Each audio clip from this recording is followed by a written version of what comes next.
Yo, yo, yo, yo, yo, yo, yo, yo, yo, mic check.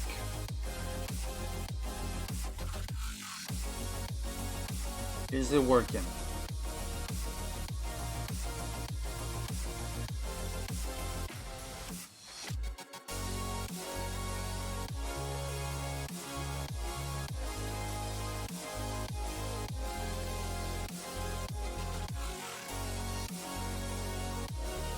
Okay, we good? Sounds good. Alright, let me just...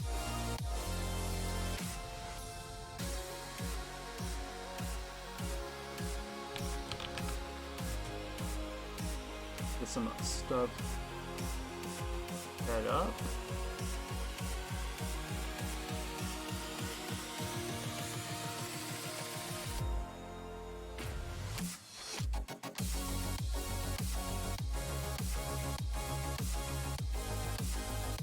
Okay. Oh, hold on. How you doing, Clutch? How you doing?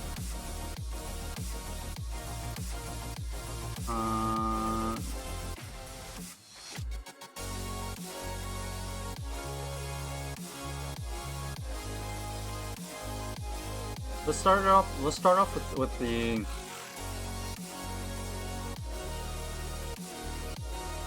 wordle, and then we'll kind of get things going.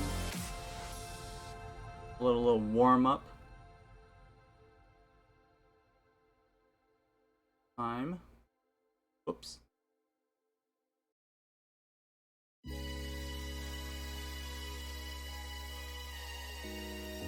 Let's start off with a little warm up. Let's change the song. Yeah, a good one. Has anybody done their wordle today? Okay, here we go.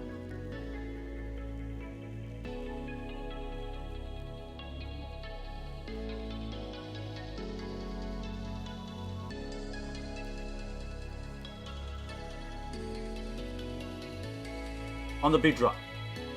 1 minute. Now. Okay.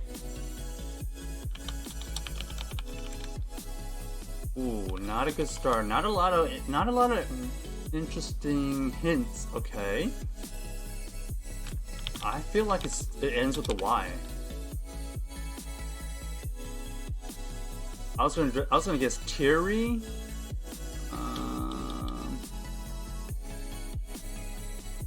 Something with an E. Beery. Okay.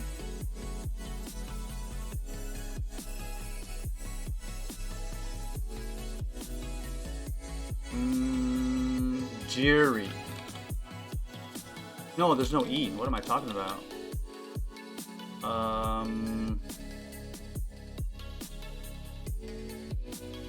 No, I don't know. I can't see. Oh, I thought it was maybe Barry for a second, but there's no B.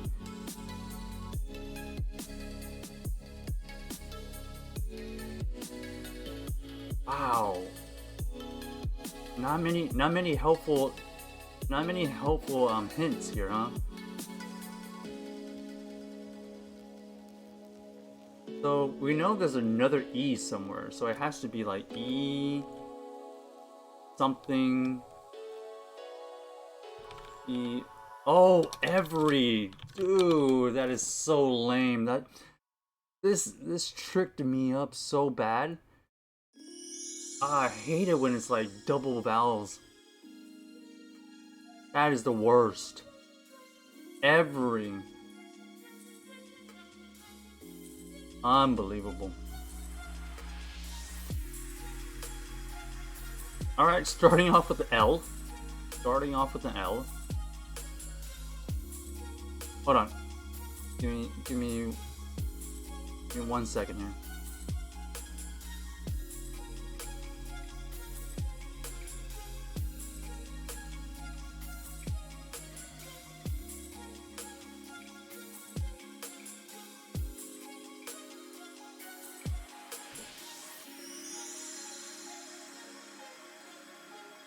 Okay, so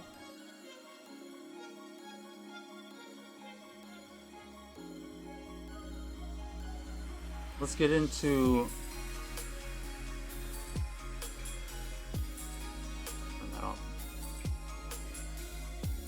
this. Apparently, there was an interview that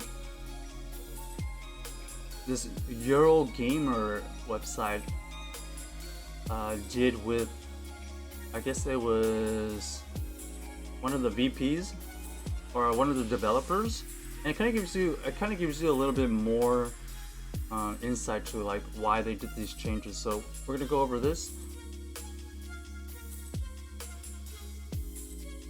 Has anybody seen this? The Eurogamer article? They like interviewed, I forget what it was. It was like a VP or a developer or something like that.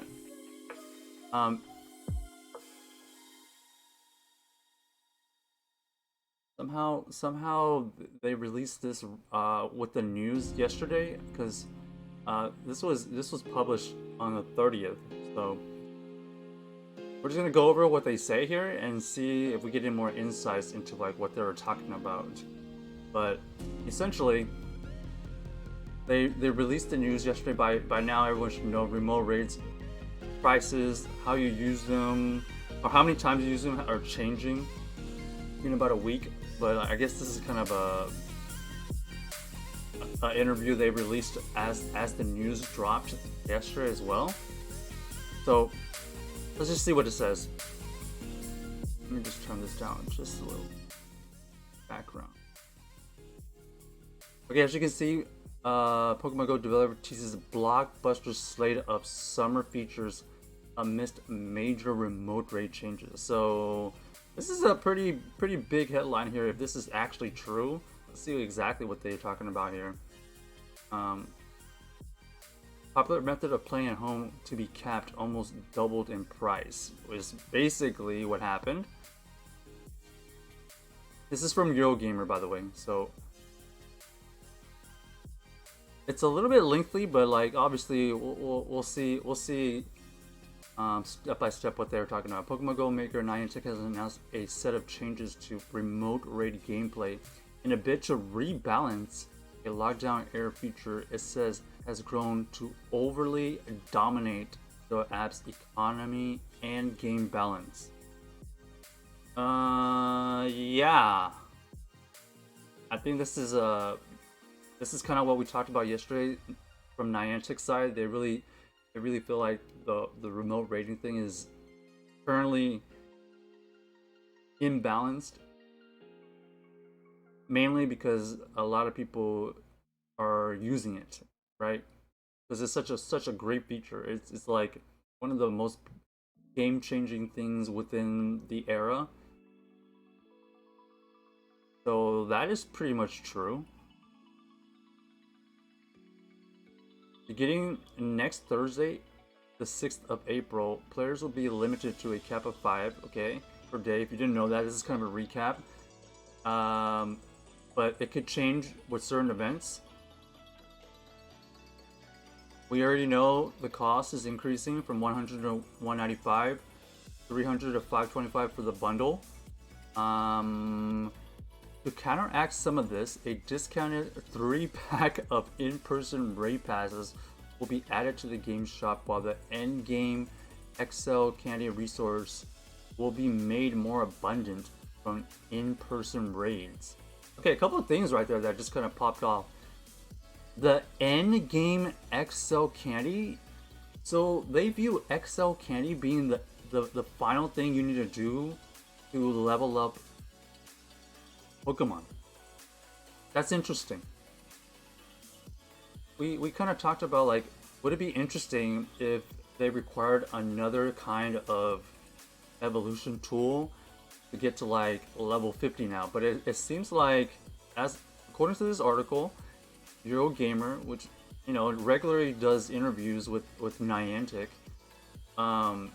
it does look like they're sticking to this XL system where you need to catch more of a specific thing to get the XL. And so it's gonna, the end game XL meaning like that's pretty much what you're gonna have to do to potentially get it to like a future level 100 is basically what they're saying, because we assume you could get to level 100 eventually. These are changes designed to nudge players away from remote raids and seem likely to spark a strong reaction from some of the Pokemon Go's many fans. True. That is true, obvious.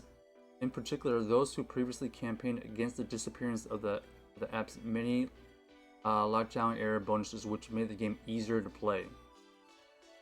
Yes, those are all true. Again, these changes seem to place the reality of how some fans want to play Pokemon Go in opposition to the vision set out by its creator Niantic. And this is the statement here. This line here is essentially what's at play. So like Niantic has a vision, apparently supported by the Pokemon Company, because we also have to understand the Pokemon Company is behind the scenes approving all of these as well, right? Because it's their IP, it's their thing. Niantic is kind of just coming along, and this is basically Niantic's vision, and then basically how people currently want to play. And that's what's happening. So, why was Niantic so sure these changes were necessary? Okay, this is actually what we asked yesterday. I should have found this yesterday. And if this is the stick, Where exactly is the carrot? These are great questions. I was wondering about this yesterday too. Because they're clearly taking a big hit on purpose. In advance of these changes being made public, Niantic invited me to speak with its veteran developer Ed Wu, the company's Pokemon Go VP. Okay, so here we go. To talk over the decision in detail via an extensive Zoom chat. In it, we discussed the reasoning for these changes, why, in Niantic's eyes, remote raids have become too convenient a shortcut, and how many people will likely be affected, as well as why this is all happening now. Okay, awesome. In addition, Wu looks to the future, teasing the carrot still to come of new features designed to entertain trainers on their local streets this summer. And this is kind of what we kind of dove into yesterday, like just from their PokemonLive.com post. A lot of stuff was just like headlines, and if you kind of read the details, like there was some of the like referring back to an old post that led you into like more detailed stuff, but was very vague, and like I wasn't really sure what was going on. But it seems like this is a systematic step-by-step to kind of completely 180 gameplay here. So let's see what happens here. Finally, we finished up with a more general chat about features players are hoping to see on the horizon, including shadow raids, whoa, and the eventual introduction of Pokemon God Arceus. Okay, so not only are they saying the remote raids are basically being changed, but they're teasing a new or some additional feature to help you get into raids. Like I saw these kind of words yesterday. I didn't know what they were talking about. So I guess they're addressing this in this interview. And then a potential shadow raids, that's kind of cool. But how is that going to be, you know, any different from a regular raid? Are we going to be able to get into shadow raids, you know, exclusively through campfire or like something like that? It's a cool idea, but how are you going to change how you fundamentally get into the raids, right? So here. It's a big and meaningful change to a huge part of the game. So as you might imagine, for a change of this magnitude, we have, of course, examined many possible alternatives. Wu begins. After thinking very carefully about this, what we're doing is relatively simple. Generally speaking, the goal is to keep remote raids as part of Pokemon Go, but to do so in a sustainable way.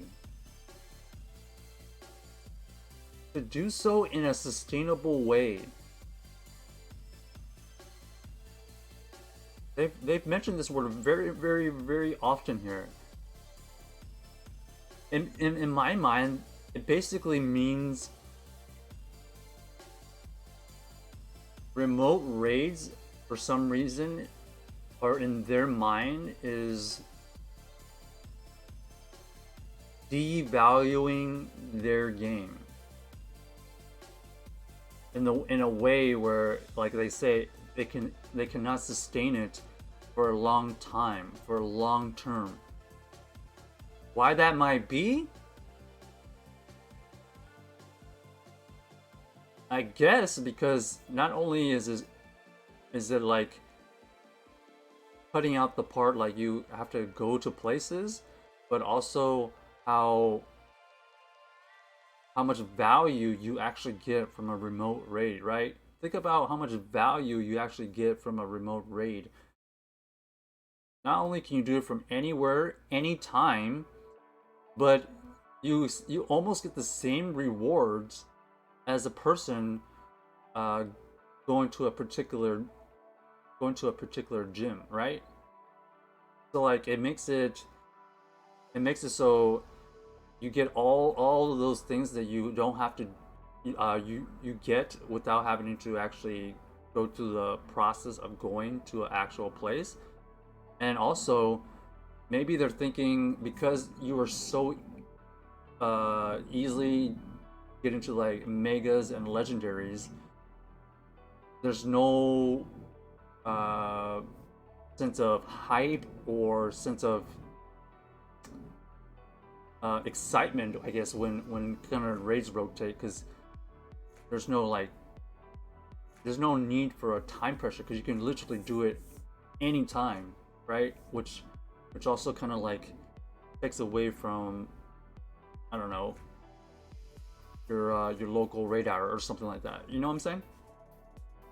I think that's what they mean. Because this word sustainable way has come up multiple times, and the way I think about it is like they're just trying to prolong the game. How do you prolong the game? Well, in a way, if you make remote raids harder or more expensive, it just makes it that much harder to get maybe the shiny you're looking for, maybe the legendary you're looking for, or maybe what they're talking about earlier, the end game of XL, right? We'll see. The change is necessary for the long-term health of the overall game. They said that, and our principles of getting folks outside and exploring the world. So them thinking that is not sustainable and trying to prolong the game is coming at the cost of destroying all the global communities that they created. They're the ones who introduced remote raids, and now they're completely flipping the script and basically taking away that aspect of it, making it less accessible, right? So they're saying,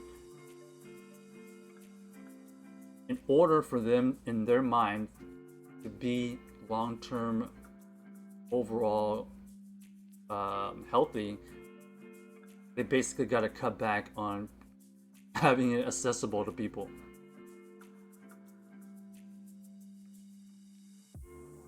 Let's see.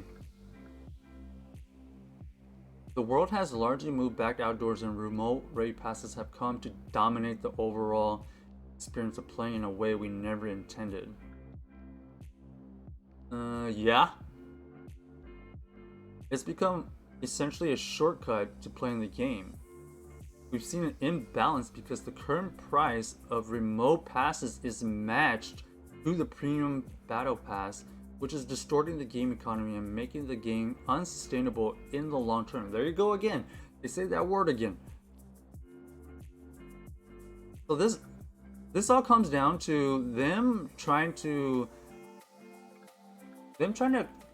create this Pokemon Go game relevant for as long as possible, instead of, you know, getting it super hyped for maybe like 2, 3, 4, maybe 5 years, right? Because there's only so many things that they can do before this really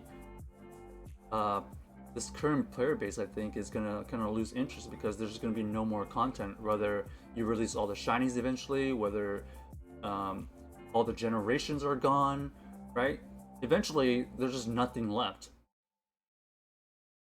Right? Am I fair to say that? And this unsustainable word, I think in their minds, this last half of stuff that they have to release, they're trying to milk it as long as possible. And so, in order to do that, and in order for the health of the game, they basically got to make it harder to get things.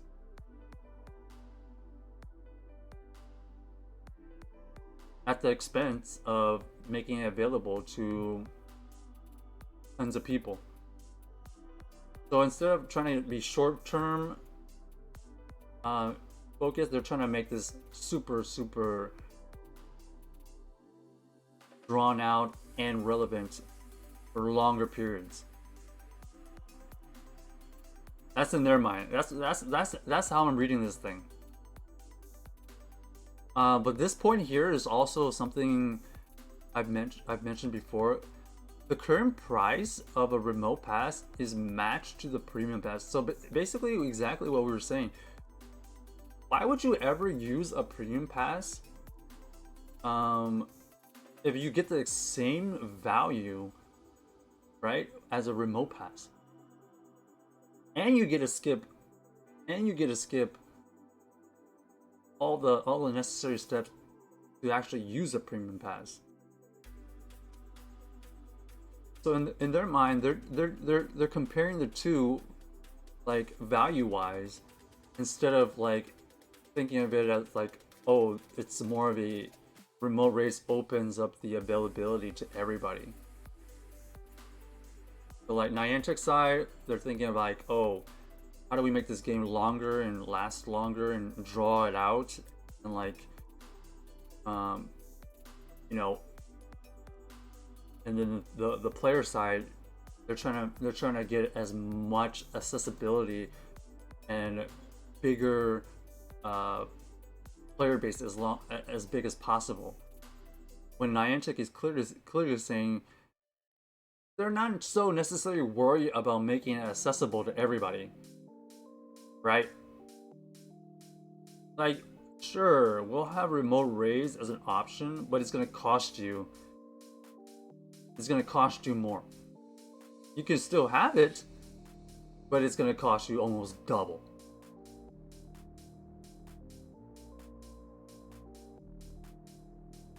Simply put, with remote prices priced the same as in-person passes, there's no incentive to raid together. In person, this is true, but there is incentive to raid together, especially if you're in a rural area. I feel like, once again, this is viewing it on the just on Niantic side, how they're trying to draw out the game. People want to raid together. I mean, essentially, it's a cooperative game, but right now, because of the way remote raids work, and like they say, the pricing of it, why would you ever use one of those premium green passes if you can just use a remote raid? If they're the same price, you get the same rewards essentially, right? Meanwhile, the ease of raiding remotely has led to players raiding far more than Niantic intended, unbalancing the availability of Pokemon and the app's endgame XO candy grind. There you have it. That is essentially what they're trying to do. This reconfirms what we just said. They want it to be a grind game. The end game XL candy is their end game to make you continuously catch, open the game, do things. They are purposely making it harder so that you have to go through the grind. This thing that they keep on talking about. The XL candy grind seems to be what they're really after. Because you can get XL candies much easier, especially with the legendaries, if you can just remote them from literally anywhere. And that becomes unbalanced, because if people have more funds than the other, people can have some really powerful stuff way earlier than others, right?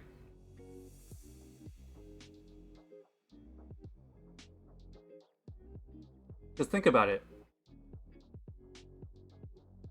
Theoretically, if a new legendary comes out, and let's say it's actually decent in GBL, let's say you need like let's say you need a level 50 Mewtwo, and you're a brand new player, okay? You see Mewtwo in the raids for the first time ever, you get the Pokedex, and you get 100%. Let's just say, theoretically, you get the first raid, boom, 100%.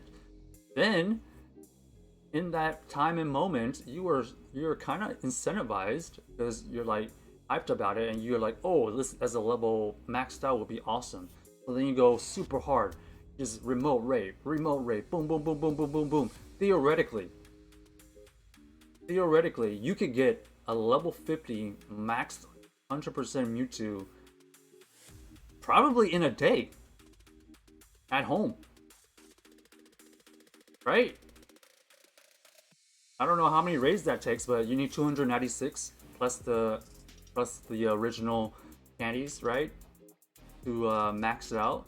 And so I think that's what they're talking about. Is like theoretically, if somebody could get 100% Mewtwo and boom, you can get the maxed level 50 Mewtwo in one day instead of, you know, going to your local raid hour, going to your local park to find the raid.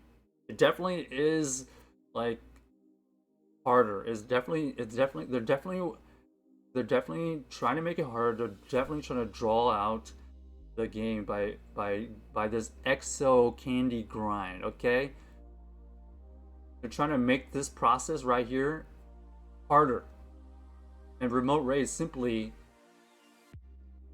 I would say, more than 2 times makes it easier to get this process done. Okay, so now we're getting a little bit more insight. I like that they're saying end game XL candy, because up until now, what has been the end game? Right? We don't know. We have nobody has, I haven't really seen this article, but I haven't really had an idea what the end game in Pokemon Go is. But apparently here's kind of a hint of what their vision is. The end game is to get XL candy so you can eventually max out anything, whether it's level 50 currently or maybe level 100. Okay, so that's good to know. We know this is a big change, and some folks will have a strong reaction to that. We'll acknowledge. We're very empathetic to that reaction, but we really think that this is the right thing for the overall long-term health of the game. Once again, they say that once again, and our desire to make sure it's great for many, many, many years to come. So exactly, them Niantic side, maybe even the Pokemon Company, are probably wanting this to be 20, 25 years long. Like seriously, that's kind of like what they're hinting at. And this is basically clashing from what people in the game currently want, is just constant content and hype and just things. And you know, they might, that might be working out short term, but they actually want this to be a long term game. So they're trying to reel back how easy it is to get the XL end game. That is the key right there, folks. The end game is what they're looking at. As a heavily engaged daily player, it's pretty unusual for me to use 5 remote raid passes in a day. Wait, who is saying this?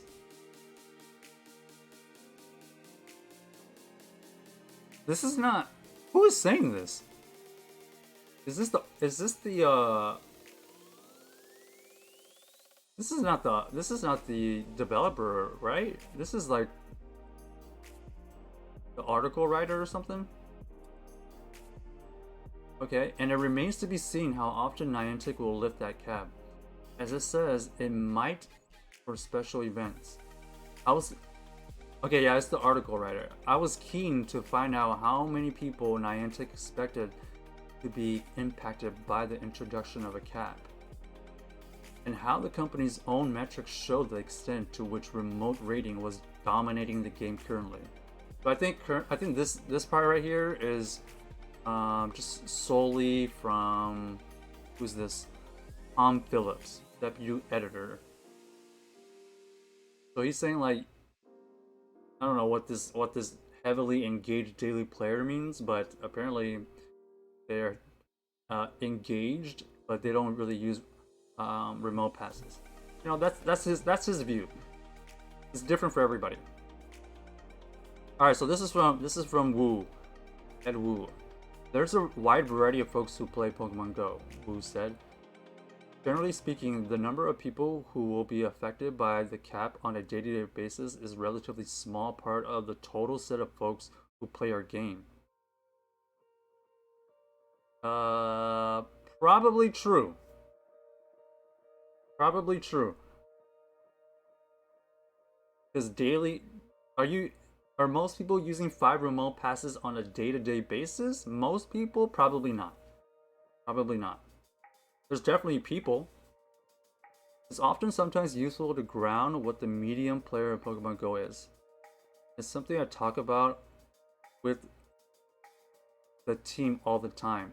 The medium player of Pokemon Go is probably someone like a Singaporean grandma who walks with her senior group for 30 to 60 minutes every morning as part of her exercise and social routine, who mostly focus on catching Pokemon with her friends and maybe very occasionally or maybe not at all raid. Ooh, I don't know about that one right there. That seems a well. Once again, this is from Niantic's side. Apparently, they have data on this, and they're saying the medium player is a grandma from Singapore. I don't know about that. That seems a little out of touch. I don't know if this is data driven, right? Or if this is truly what's happening. I do agree that Pokemon Go is a more adult game, but I don't think it's to the senior. Is it really? They're saying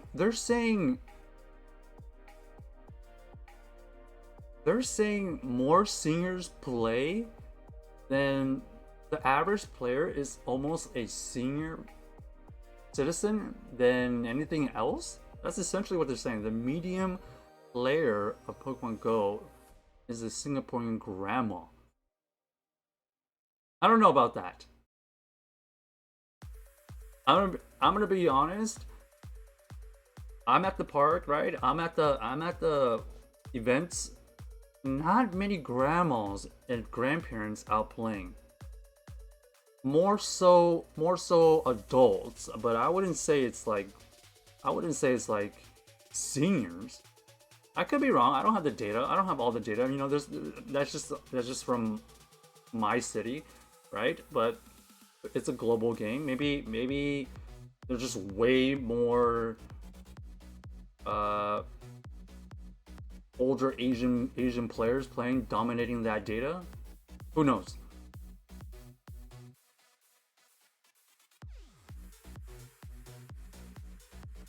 Or maybe we're just not close enough to those kind of groups. It's important to ground the fact that the vast majority of folks in our game find a lot of value in Pokemon Go from many other parts of the game beyond raiding. Okay, so this is kind of like oh, don't forget about the other aspects of the Pokemon Go, people. It's not all about raiding, right? This is basically what they're trying to say here. The game balance and economics of Pokemon Go are now being dominated by remote raids in a way we never intended. And for a segment of the player population, this is fundamentally unsustainable. What does that mean? And for a segment of the player population, this, meaning remote raids, is fundamentally unsustainable.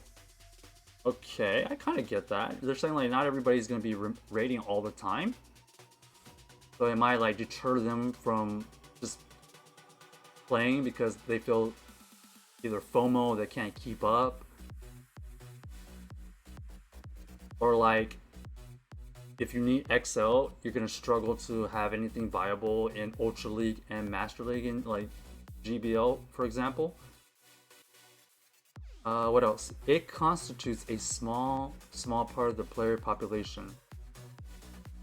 But it's a player population we care deeply about, as they are some of our most engaged players who have invested many years and much of their attention and enjoyment into this game. And it's important to make sure the game is balanced for all segments. So they're very vague into like what they're talking about here, but let's see if we can kind of dissect what they're saying here. So starting from here, and for a segment of the player population, this remote rating is fundamentally unsustainable. So they're saying like, yeah, there's certain parts of the player base that don't even raid much, so they're gonna be behind and possibly, let's say, getting the XLs for certain things, I guess,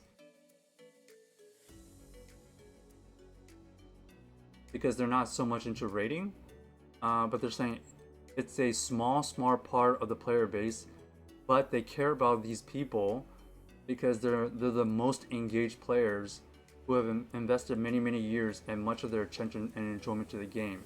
So in my mind, these are people who are catch focused, and these are people who maybe are um,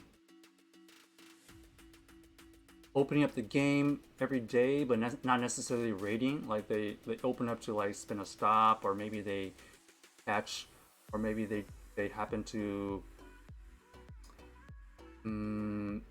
I don't know, maybe do GBL occasionally or something like that.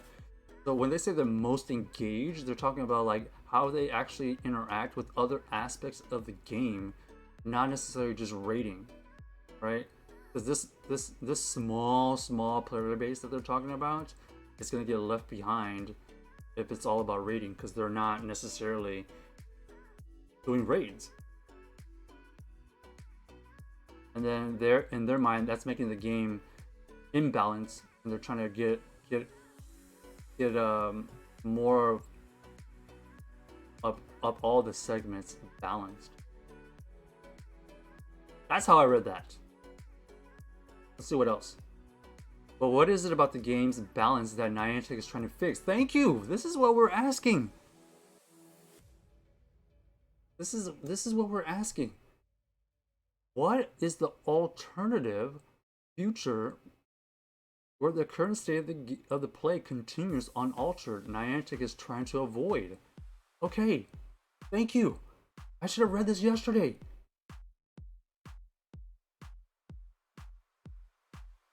Sorry. To this, Wu brings up the way played raiding in the past as an example of Niantic's framework for thinking about why remote raids or raids as they exist now is unsustainable.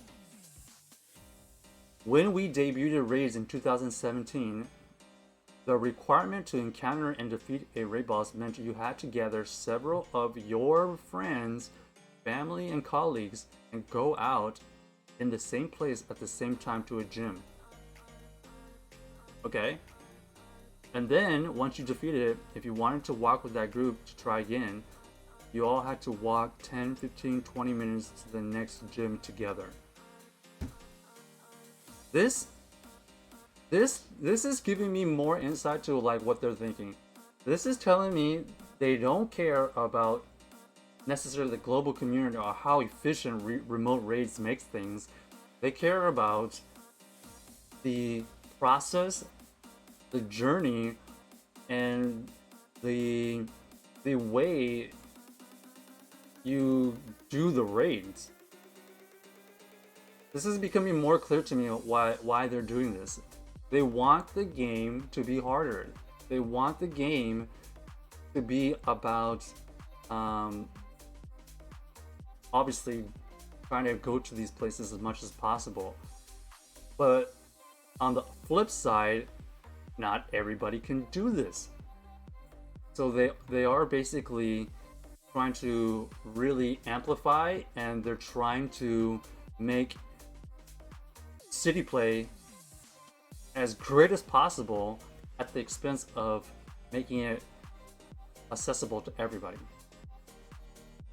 Because this is clearly saying they're worried more about how you complete raids than how you are able to get into raids. Right?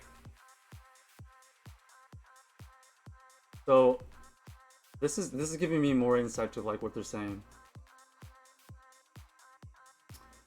Okay, let's keep on going. They want the game to be as long as possible. They're trying to make it harder. They don't want you to be able to finish the end game, which is to max out things in one day. Of course, you could drive instead, but regardless of how you get there, the journey was important. Niantic seems keen for raids to return to the state where they were, more impactful in experience and more meaningful overall. Not just a gameplay loop. Disrupt_wolf cheered. X200. Not just a gameplay loop you can complete 10 times in a row from your sofa.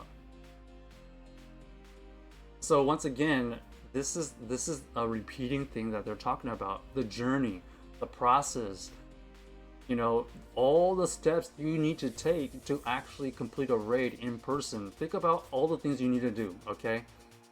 How about thinking about finding a raid, right? Oh, let's say we find a raid at the park. Think about what you have to do now. Not only do you have the motivation to, you know, get up and go. Let's say you walk there, but at the same time you're walking there, you gotta communicate with some kind of group. If you don't have a group, you actually have to go to the park and verify if there's gonna be people there, right? You actually go to the actual gym location. You kind of get the walk there. That's the process. You maybe can, hopefully, theoretically, if it's like timed correctly, maybe right at hatch, people will be there waiting as well. Okay, all these steps are missing if you can just remote everything. And for them to say like they think that that process, that journey is important, and you know they wanna kind of reel that back. From their side, it makes sense. This is Niantic's side I'm talking about. Niantic views the process, the journey, how you actually get to the raid, just as important, almost probably more important than making the game so available to everybody. Right? Let's keep going. Every game is about both the goal. Every game is about both the goal as well as the journey to that goal. Who says? Okay, every game is about both the goal. The goal. What is the goal? As well as the journey to that goal. Kind of vague here. But I think what they're talking about, Ed Wu is talking about in this instance, is Pokemon Go.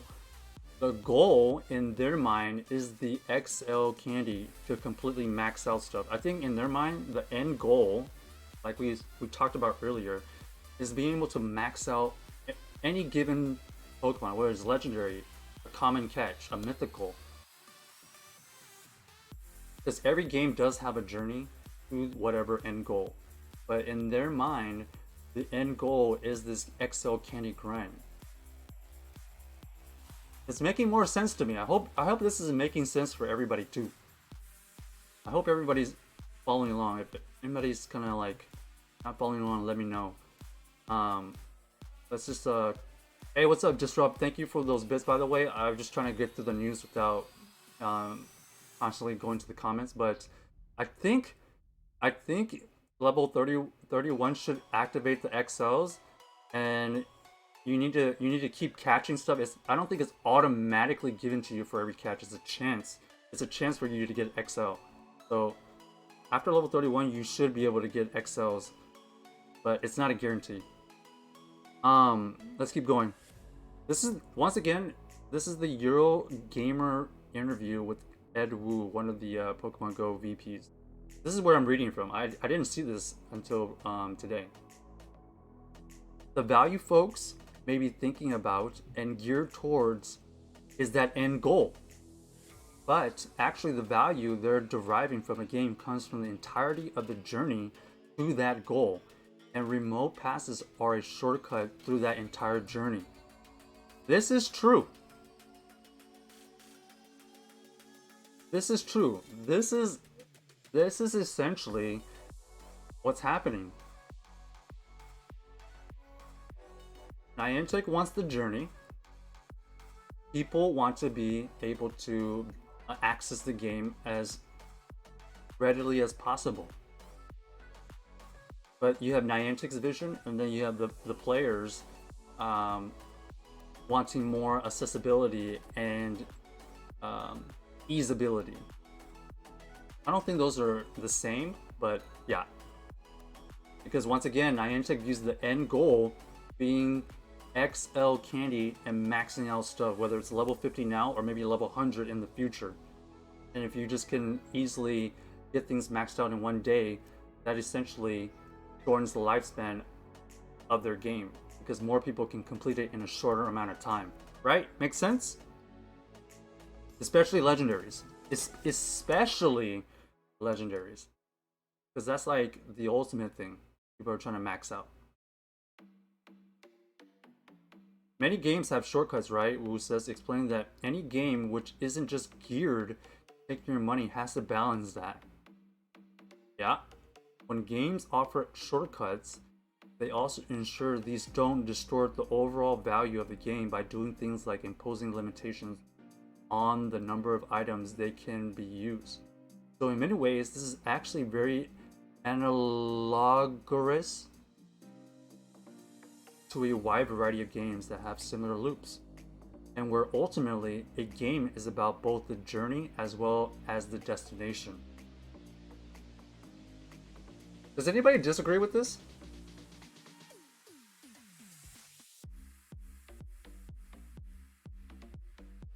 Is anybody like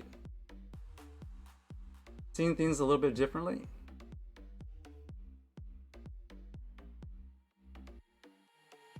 Okay, that may be true, but I think it's fair to say that the way people interact with Pokemon Go's gameplay loops have changed significantly over time. Also true, especially over the past few years as the game has adapted due to the COVID pandemic.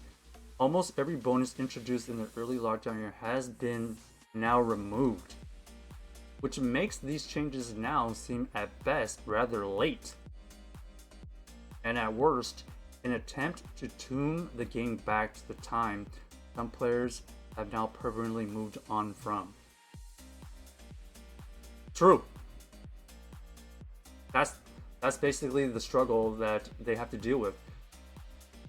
Do you risk losing all the new players that came in during the pandemic just to get back to where it was and prolong the game, right?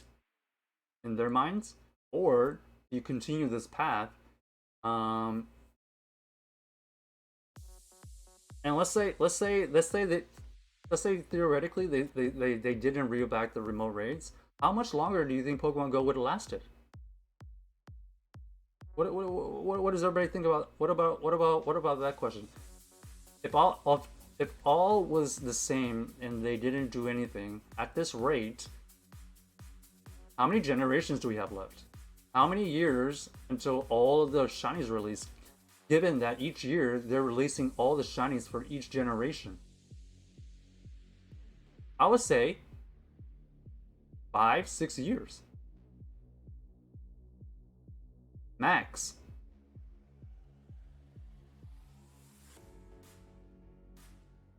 Right?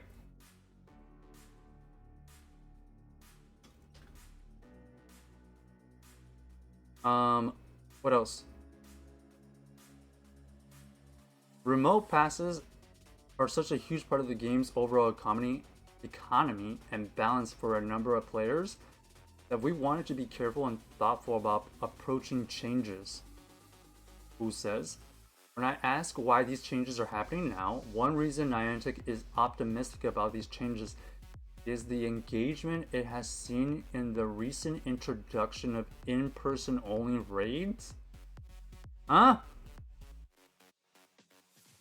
such as the game's rollout of the Elite Raid events, which have brought players together for new and ultra rare species. Despite a bumpy rollout, Niantic's data shows people have put their shoes on and turned up. Ooh. This is tricky. On the one hand, I feel like this Disrupt part... _wolf cheered. Oh my gosh. X1000. You're the #1 PokemonGo streamer. Yo, Disrupt Wolf, thank you for those bits. I appreciate that. I am not the #1 streamer, but I appreciate that. I'm just trying to relay information, and I want at least our community to kind of just get all the information, kind of see both sides, right? That's what we're trying to do here. That's why we're bringing this up. I didn't see this article so after the fact, but this apparently was released yesterday, so that's my bad. But thank you so much. Appreciate that. If you need any other advice, let me know, because it seems like you just hit level 31. Anyways, so look, this part right here Disrupt is _wolf very interesting just to me, subscribed. because look, they're saying part of the reason that they think that, you know, people want to be out again is because of the data from the Elite Raids. It's a little bit skewed. It's a little bit skewed because Elite Raids were a hyped up thing. It was a new thing. You kind of forced people to do it with being only in person. Yes, people did show up. I can tell you, I've never seen that big of a crowd at Elite Raids. Honestly, probably since last year's Johto tour. And we're talking like crowds. We actually streamed it. There was so much activity there as far as connections that it actually prevented me from doing more than one, because I couldn't load the game. My game specifically was just constantly freezing up, and so yes, in a way, the Elite Raids did bring people out, but I think it was kind of skewed because it was a new thing. They forced you to do it at a certain time. But yeah, of course the data is going to show people are showing up. Now, is this going to be the case when it's going to be something as regular as like a Lugia, for example, right now? Just a regular Lugia at a park at a random Thursday night? Who knows? But to say like that is one of the reasons, that's kind of weird. That's kind of weird. I think that data is a little bit skewed, right? So this part right here, although it is true that more people got out, I don't think you should hold the entire change to just like one really bumpy rollout. I was lucky enough to get the one Regidrago, but I couldn't get anything else. I was planning on doing 3. There was just like a huge group of people just constantly going through, and I haven't seen that kind of group honestly in like 2 years. So yes and no with the reasoning. We need to ensure we are delivering on the promise of things like Elite Raids, where we have meaningful, interesting, and new forms of gameplay out there in the real world, Wu says. With the launch of Elite Raids, we were able to see the impact and actually see many people come out again. True, but skewed. Yes, it's not at the level it was in 2017, but one of the things that's really heartening to us is that when we look at the data, folks who are heavily engaged in remote raid passes, the vast majority of them are actually also engaging in Elite Raids and real life experiences. Once again, I feel like this is skewed. You cannot be like, oh, Elite Raids, people are showing up. Of course people are showing up because you forced them to, because that's the only way to join in, right? This is a recent thing. This is like literally last month. I forget when it was, but like this happened last month. This is I don't like this reasoning, but I do agree that people did show up because it was hype. It was new. In fact, the proportion of folks who raid remote raid exclusively as they play Pokemon Go and do not participate in some form of in real life activities are actually very, very, very small portion of the total player population, and one we actually see decreasing quite a bit over time. Okay, this is all on them. There's no way people can know this fact here, but basically they're saying people who only remote raid, they don't do anything else, is a very, very small portion of the player population. I can see that being true. I can see that being true. But who knows? This is their word. But I think a vast majority of people are doing a combination of remote raids and doing in real life stuff. That I agree, and I think that's the part, the combination of being able to do real life stuff with a combination of remote raids is what's uh, really incentivizing for people currently. The world has, I think, evolved and changed year after year, from 2021 to 2022 and 2023. And we're seeing these changes in our players and their excitement to engage again in going out into the real world. The timing is in part because, yes, we've debuted these new features like Elite Raids. We've been able to see the impact they've had, and that folks are excited even if they remote raid. Okay? To also go out there back into the real world, that's given us the knowledge and the confidence this is the right thing to do for the overall long-term health of the game. So just a little recap, they're saying because people are using remote raids now, pretty much everybody, they're seeing people showing up to elite raids still because they have interest in it, when in fact they kind of force you to go in person or you can't complete it, right? I don't see the correlation right there. I think if they said like they're in their data, they see people who remote raid and still have real life activities going on, I can see that being the real reason. But to say like people people who remote raid also showed up to elite raids, that's terrible. Of course they're gonna show up. Even with all this said, it still feels to me like today's announcement is more stick than a carrot. Okay, this is the editor. Thankfully, Wu suggests much more is on the horizon to tempt players together over the coming months. As the game heads into its typical bustling summer schedule, we have an incredibly exciting slate of both new forms of raiding. Okay, we kind of dug into this yesterday, but look, what is this new form of raiding they're talking about? Earlier in the article, they mentioned shadow raids. Does that mean you don't have to be near the raid to do these shadows? Is it related to what we talked about yesterday? We saw an interesting note about Campfire helping you go from Campfire and navigating to that specific gym into Pokemon Go. I don't know what that means.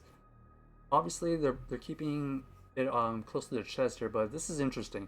Maybe there is a new way to do raiding in the future.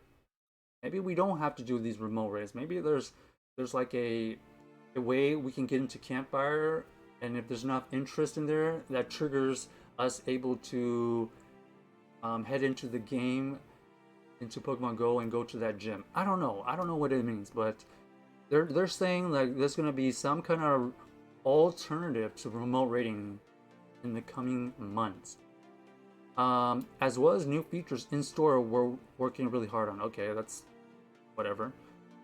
So while these economic changes are what we're talking about today, it's not the majority of what the team is investing its time and energy on.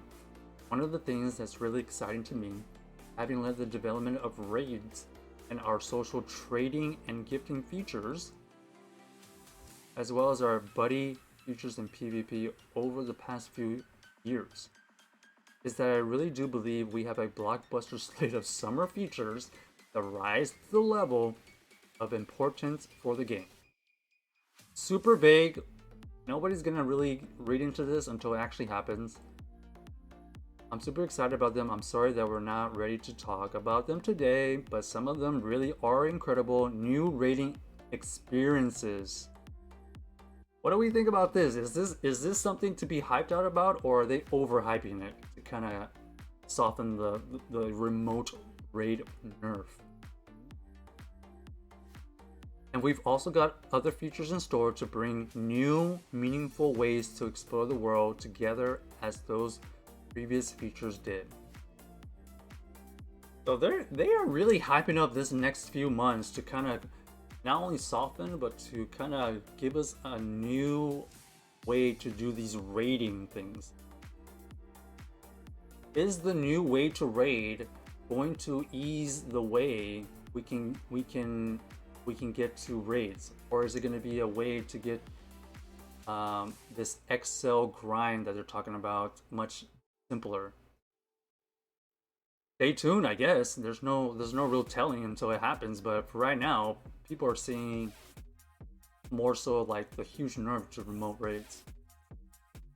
For now, Wu points to recent features already available in the game that aid players looking to raid more in person, like showing the time left in a lobby without having to enter the lobby itself, as well as adding in the nearby view the number of people in lobbies in gyms nearby, so you can see where activity is and go join up. Yeah, that has been a recent small change, but it hasn't been really significant. I do see that those features being more significant if they can actually get people to go out again.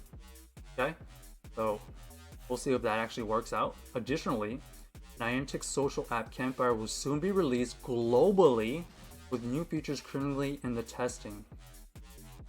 So it seems like this Campfire is the key to what is going to happen in the next few months. Not only is it going to be released globally, and just a little background on what Campfire is currently, it allows you to view any raid anywhere in the world in your area. So like you can just open it up and you'll know what raid and where and how much time is left pretty instantaneously.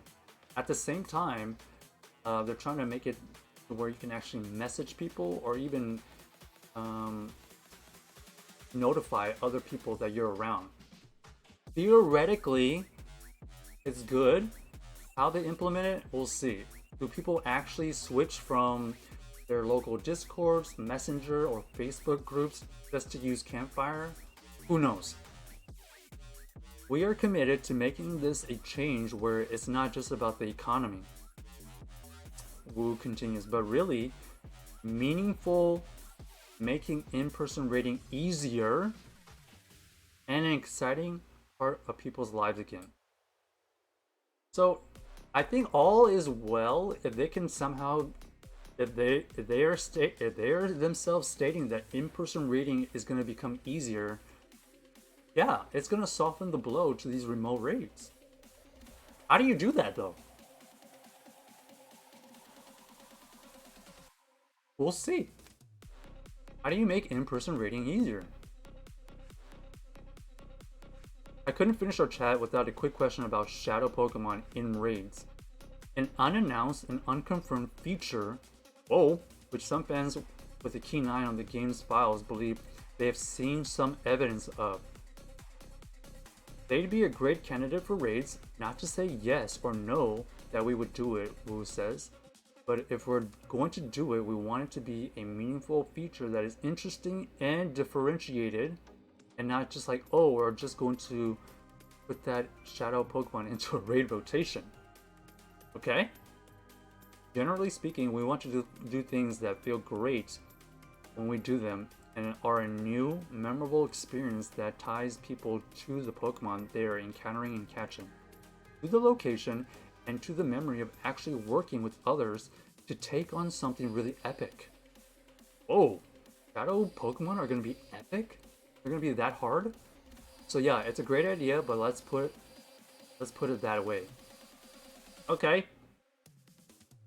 Pretty vague here. They're not saying it's confirmed, but also not saying it's not going to be a thing, but if they're going to actually do it, they want to make it epic, whatever. On how remote raid changes will affect Niantic financially. Wow, this article was actually pretty good. The goal here is not short-term revenue, Wu says. Of course, imposing a cap goes to show this is not about extracting more money, even though we are raising prices. This is well balanced, where we really believe this is not going to create a short-term revenue impact for us. Whoa! At the end of the day, we are a business that wants to provide this experience for our trainers for many years to come. There's a long-term sustainability impact to the changes, and that's the reason behind them. And there you have it.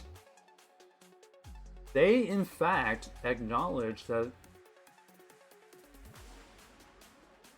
it's not about the short term, but even to hedge that even with this change, they don't think their revenue short term is going to impact them. That is insane. So they think all the people who are doing remote raids right now are going to equal or slightly be less than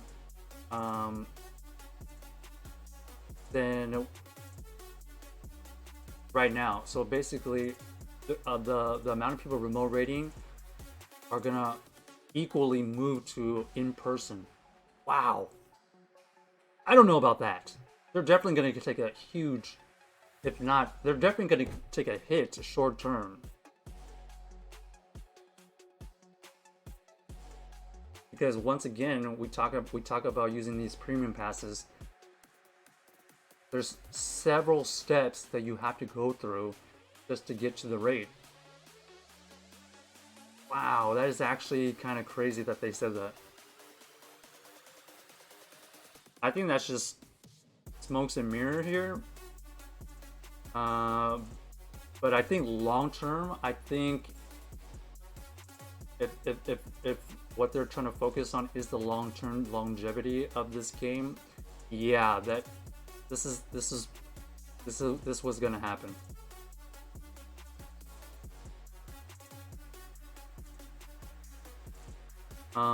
On Campfire as a tool to add players to existing community groups. Okay, this is a very good article. Not a lot of stuff that people are really looking into, but extra tidbits. One of the things that's really important to me and to Niantic has been the strength of our local communities. It's something we are deeply grateful for, that there are folks all around the world who take their own time and effort to lead and form local groups.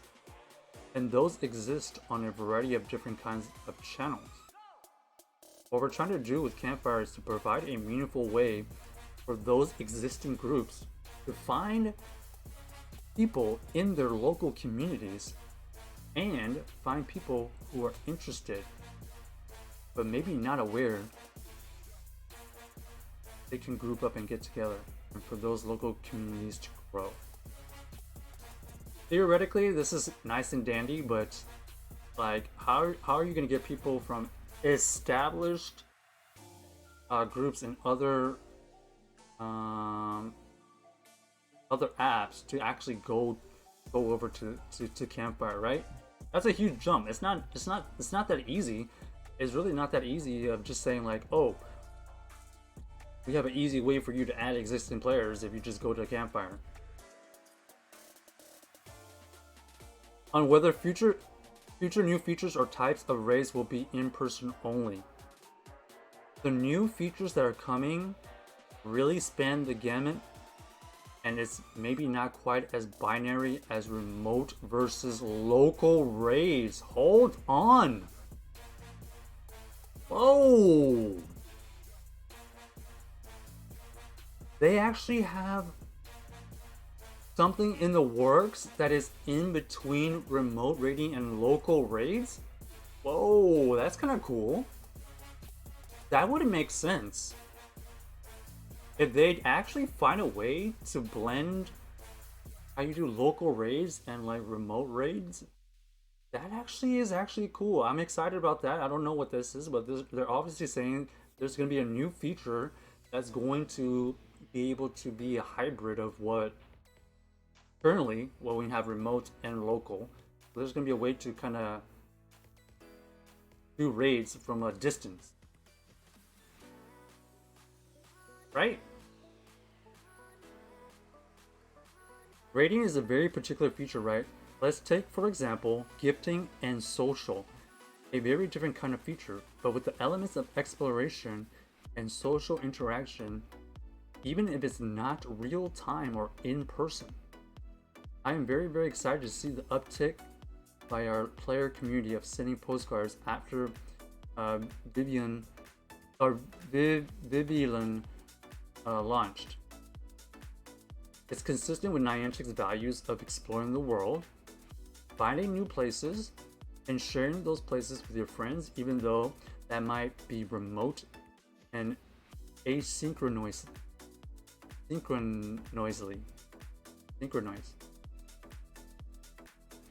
It's in a way that encourages everybody to go out and explore the world, and when you do get the chance to come together, to meet and play the game together, it becomes all the more meaningful because of that time that you spend sending postcards from all around the world to each other.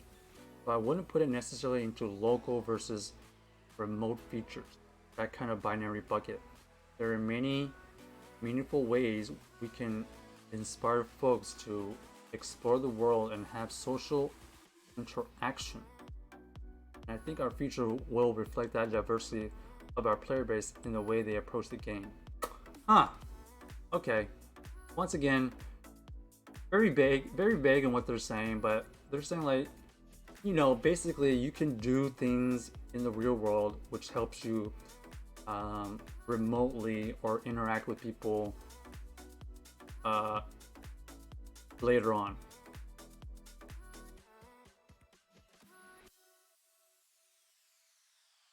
Interesting.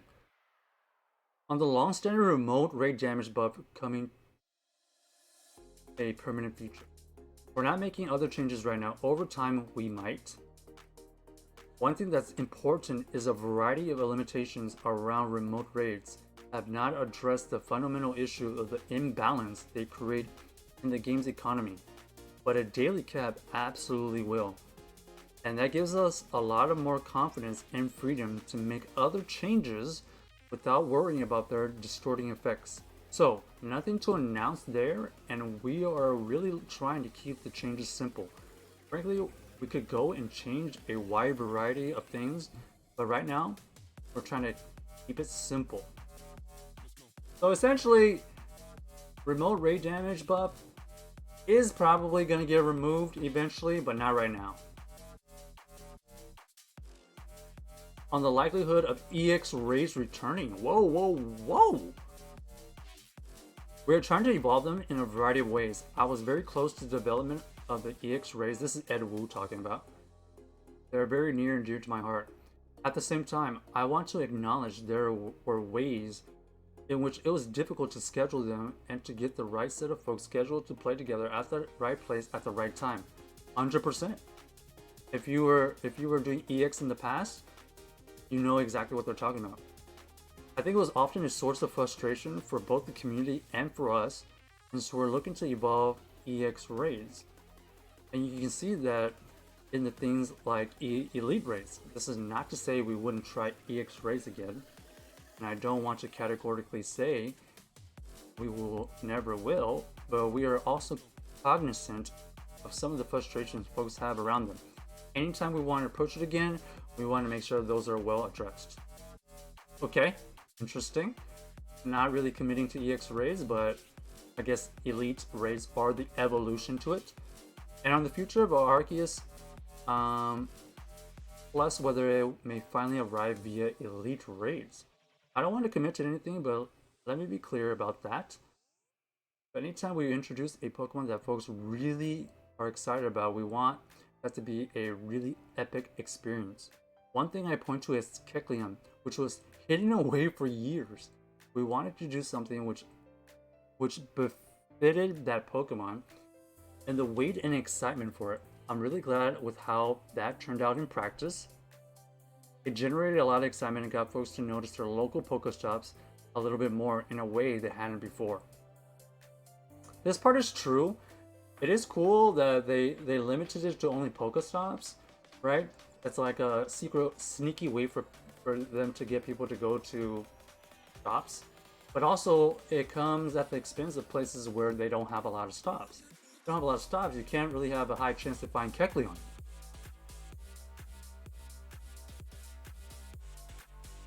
Anytime we want to take on something that's exciting in that fashion, we really want to do it justice. That's memorable and that ties people's memories to the location they visited and the people they were with. Whenever we take on a challenge that epic and interesting, rest assured that's how we will approach it. Interesting. Okay. Woo! That was really good. I like that article. I once again, this is from the Eurogamer Pokemon Go interview with Tom Phillips here. Okay, I wish I saw this yesterday. It would have helped piece things a lot more together. But this had a lot of good info that the Pokemon Go live post just doesn't go over. It's more like headlines. The Pokemon Go live side. The Eurogamer side kind of gets the reaction and reasoning from a Niantic side. Maybe you still don't agree with it, but they give you the reasons.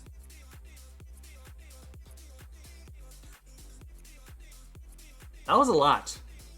What do we think about all of that? Any comments, feedbacks, any criticism on what they're saying here, or like stuff that we missed? That right there helped me at least understand some of what they're talking about. D2SWTP just subscribed. By the way, thank you for those subs. Thank you to D2. Hello, how you doing? Once again, Disrupt, thank you so much for that sub and those bits. You're awesome. I don't know how you found us, but appreciate you joining. Let us know if we can help you in any way. Check out our Discord, !Discord, if you would kind of want to join the community. How you doing, D2? Ashton says, so you're either at the raid or you're remotely there. What's in between that? It doesn't make sense. Once again, they're like slowly getting it. They're slowly letting this news kind of taper out, and then they're trying to like hype people up. I don't think they're gonna release this information until closer to release date, because right now they're kind of preparing for this backlash and this storm, right? This news right now is like what's on everybody's mind, and I guarantee you, not a lot of people have read this Eurogamer interview or any of these details. But this interview and this article actually explains kind of Niantic's side. Whether you agree with it or not, that's another story. But I think people just didn't know the reasoning. A lot of people are like, why would you change the remote raids right now? What's the reasoning between this? What is the benefit? You know, what is this? What is the point? You know? But apparently, they have stuff in the works to kind of soften the blow of remote raids. Potentially, something in between local raids and remote raids. They never say what it is, but they're teasing that. They're saying the next couple months, when it's like their busy season of all these summer events, this is going to be implemented. Possibly, and primarily due to Disrupt_Wolf probably... has gifted 5 subs to viewers. No! Disrupt! What is going on? I appreciate that. What is going on, my friend? Where did you come from? How did you find us today? Thank you. If you got a gifted, please give a thanks to our friend Disrupt. Thank you. So yeah, in the coming months, we should be seeing these changes. Whether it actually pans out to how they actually envisioned it, we'll see. Time will tell. They're very bold in saying like short-term revenue is not going to take that big of an impact. I doubt that. That's a very, very, very bold statement. Disrupt. How are you doing? Where are you from? Did anybody have anything to say about this article or about the recent remote raid changes? If not, we're gonna go into a potential new event. Disrupt is from North Carolina. Is that what that means?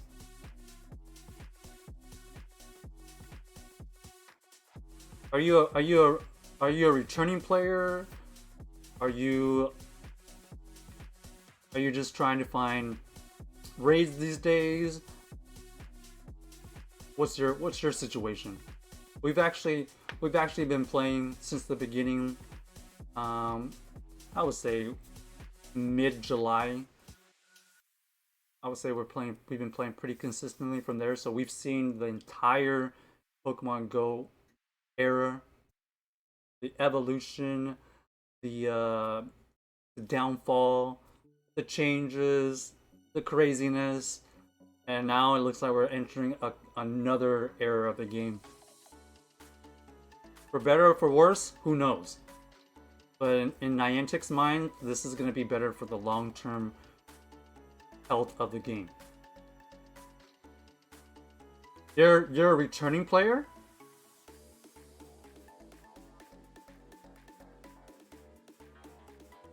How recent did you just return, Disrupt?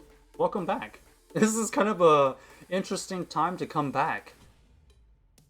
If you just recently came back, you're about to experience kind of a big change with the remote. Oh, you came back yesterday. Oh, okay. So, okay, just wow, what a time to come back. Yesterday they dropped the bomb. They dropped the fact that they're gonna kind of basically make it harder for people to remote raid. And we just basically went over why and the reasoning. Oh, you found us during Mewtwo event. Oh, okay, cool. Oh wow, then it's been a while. Welcome back. Welcome back. My gosh, Mewtwo, huh? Mewtwo event last year? Whew. Or Mewtwo event like 2 years ago. Ashton says maybe they'll do the big release during the Go Fest they haven't even announced.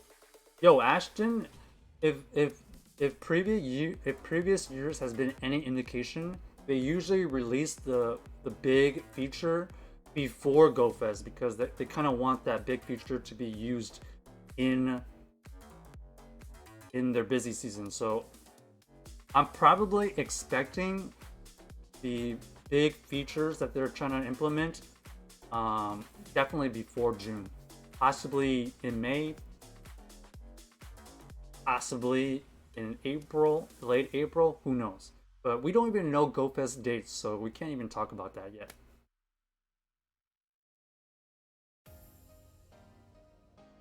Two years ago. Oh, 2 years ago you found us. Okay, yeah. So wow, yeah. You've kind of like entered when remote raids were kind of a huge thing, and now you're kind of coming back when remote raids are not going to be a thing. There's going to be a pretty big change as far as remote raid is going to be used. Disrupt, just a heads up. Obviously we just kind of gone over that. and I don't know your playing environment, but it's gonna be harder to remote raid.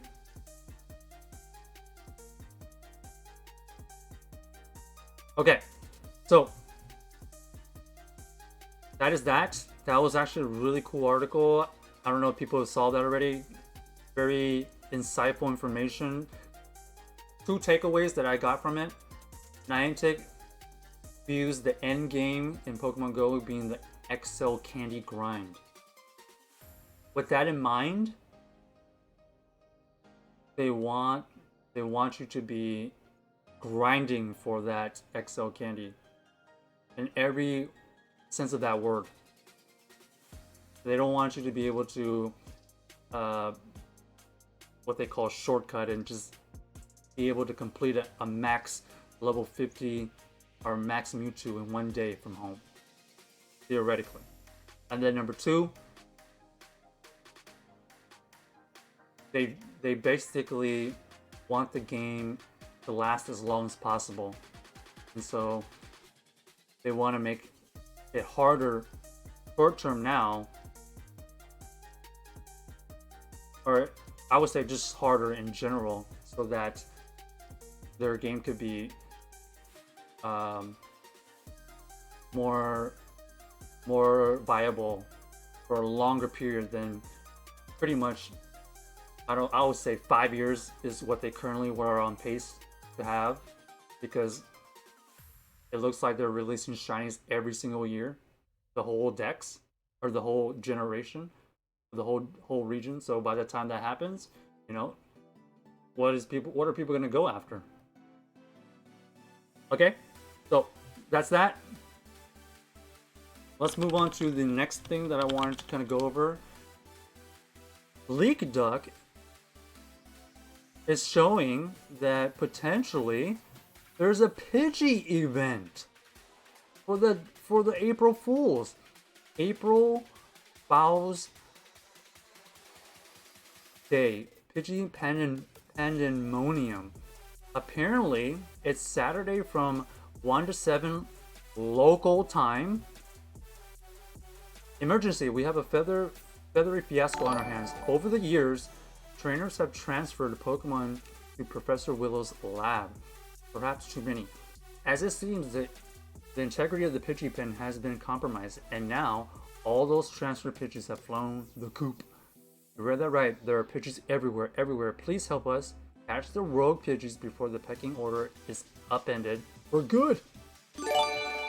During this event, you can get increased chance. Disrupt_Wolf has gifted 5 subs to viewers.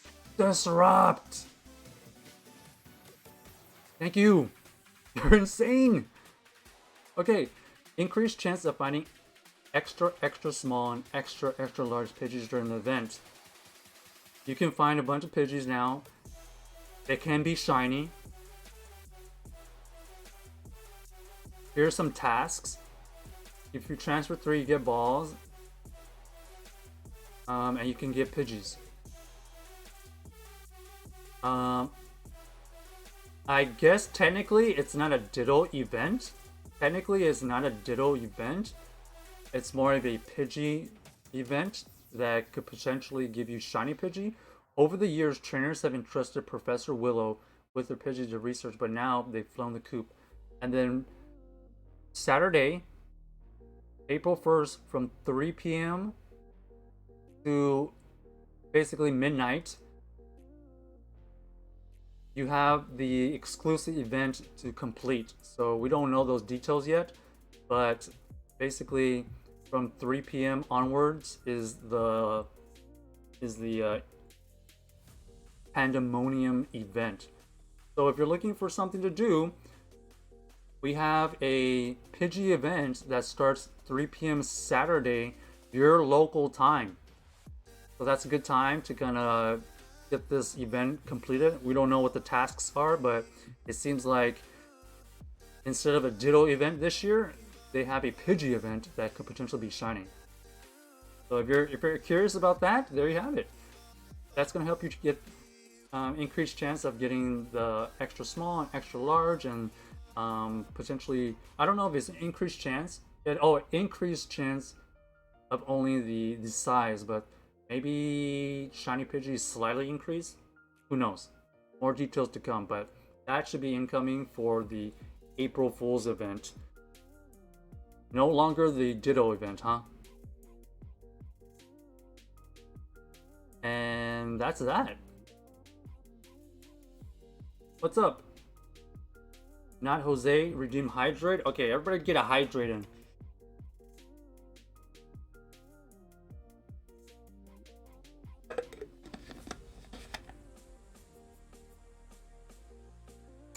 That was a lot of info. That was a lot of info right there. Hey, what's up? Disrupt said you just wanted the #1 spot. Okay, okay. You did get the #1 spot. Congratulations on the #1 gifter for the month. Right on the last day. What a legend. Disrupt. Are you going to be available tomorrow? We plan on doing a raid day tomorrow. With this little April Fool's event. So if you still need Lugias, if you still need any of those mega raids, that's the plan tomorrow. Hey nurse, just watch. We catch a Pidgey and it transforms. You know, would that be necessarily too bad? Would we rather have shiny Dittos for this April Fool's event, or would we rather have shiny Pidgeys?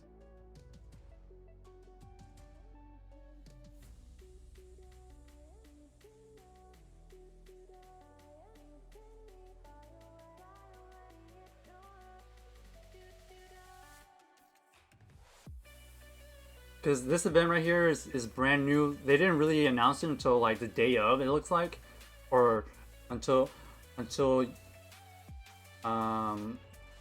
what is it, New Zealand kind of got closer to this time.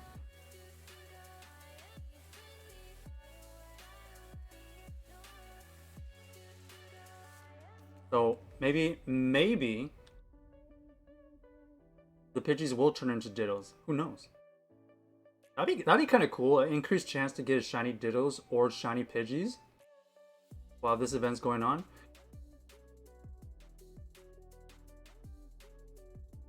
Technically, it doesn't say April Fool. It just say April Fouls.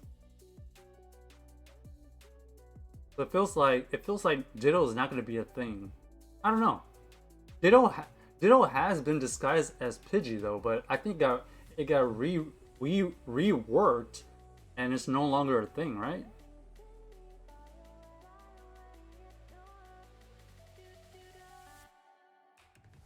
Do I have any raids near me? No. No raids. Alright, any comments or any feedback on this event right here?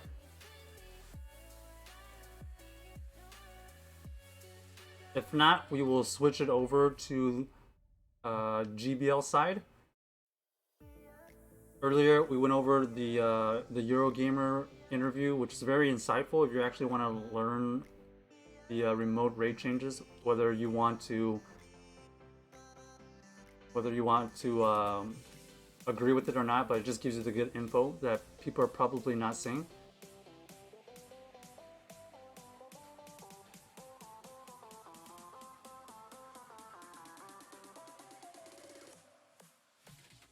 Nurse Tracy says, comment beak time. I mean, if it is the Pidgey, that's kind of cool, I guess. A shiny chance to get Pidgey, and who knows what the event exclusive research is about. I'm not exactly sure what that is going to entail.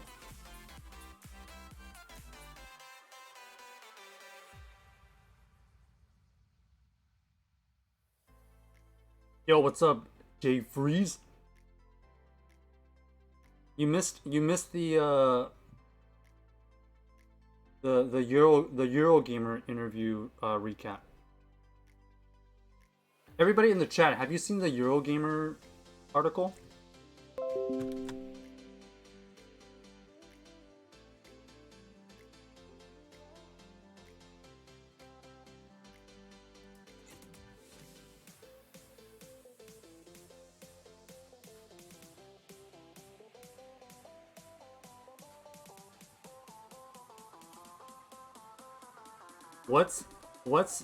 What's not legend Pokemon event?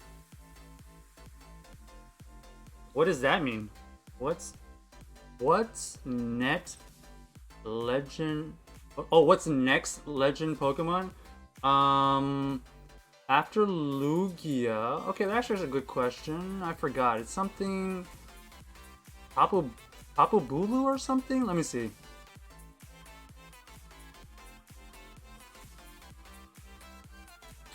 Starting April, okay, couple things. The next major event is Regieleki, which is an Elite Raid exclusive. You have to be in person for that. That's April the 9th, technically. That one's the next big event. Legendary wise is Landorus starting April 11th on Tuesday. So we have Lugia for at least one more raid hour. So keep that in mind. Also, Disrupt. I know you said you just came back yesterday. Shadow Pokemon, like this one, can be shiny eligible now from Grunts.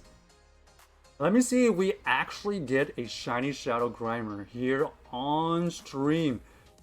We just had a potential shiny Shadow here.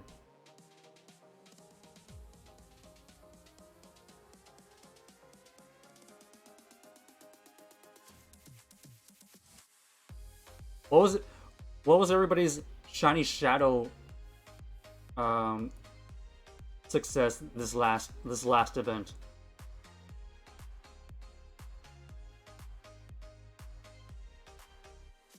This is potential. Can we get some shiny luck in the chat? If you have any channel points, you can redeem shiny luck as a sound clip, or you can just redeem it.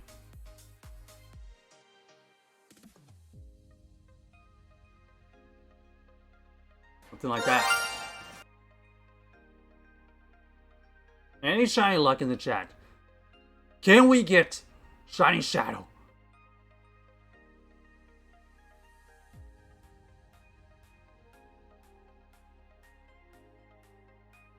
Here we go. Shiny Shadow check in 5, 4, 3, 2, 1. No!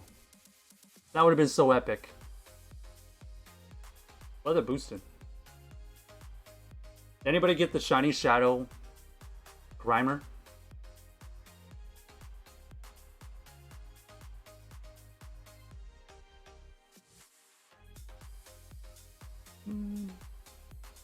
Not a keeper.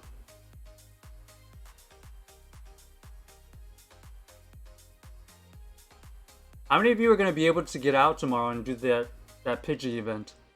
Is that Pidgey event enticing enough?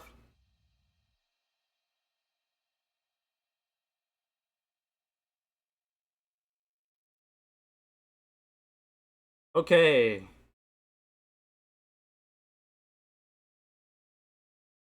Let's get started with some GBL stuff. If you haven't already, all of the GBL stuff is either like completely maxed out level 50 stuff in Open Masters, or you do Little Cup, like 500 CP and lower. We've had some success with this team right here. Pretty solid team overall.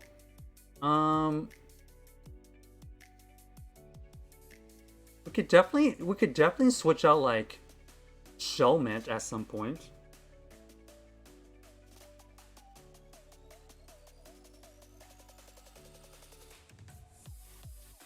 it was working for us pretty well.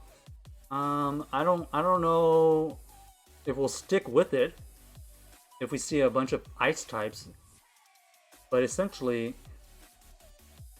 we're like double weak to ice. Or we can go in with Ducklet. Maybe we show Ducklet. Nurse is gonna use my gacha and hope for the best. I have the whole Pidgey Shiny family and 3 hondos. Nice. Must be nice to be Nurse, hey?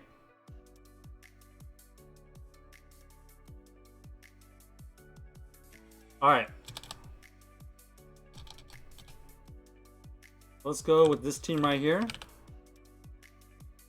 What do we think? What do we think this team is gonna do? Is this team gonna give us a positive set? We're gonna open up predictions here. Anybody else doing any little cup? That is 500 CP and below.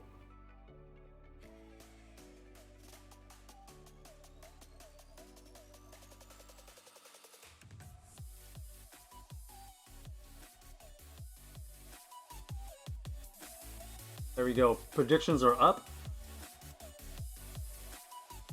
Will we get a positive set?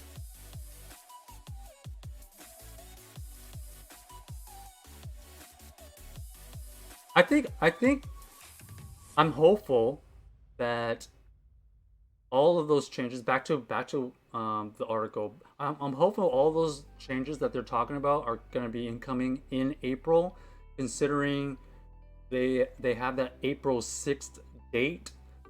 I'm hoping like once that gets implemented on April 6th, the whole change to remote raids, they have something in place almost instant to kind of like show everybody like they have a plan in place to kind of soften that blow.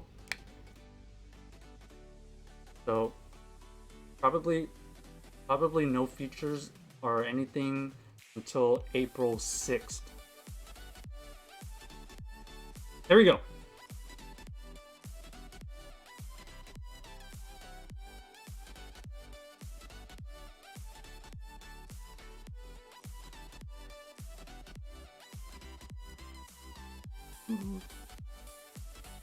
Oh, this is actually the worst case scenario. This is what we were talking about. We don't want the meta to be all about ice types, or we are donezo. Okay, well, it looks like the meta has adjusted to being more ice focused. We'll at least get a shield here. This thing is actually triple good against our entire team. Because it actually can know Night Slash, I think, and Blizzard.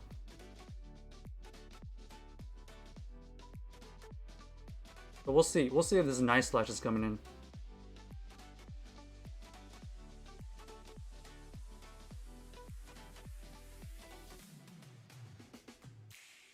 Oh, I'll tank one more, and then I'll shield the next one. Hey, what's up, Lord Drew? Not a lot of people doing Little Cup. Well, you know what? It's better than Master League.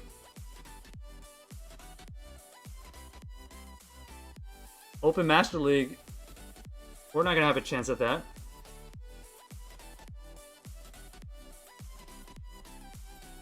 Okay, I'm waiting for them to throw a move. Thank you.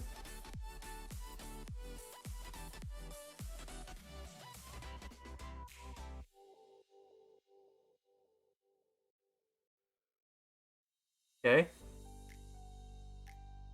This is not looking good, but it is what it is.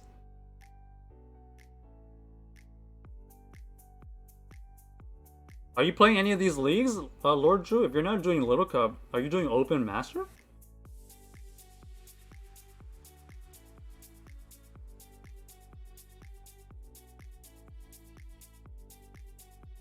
Okay.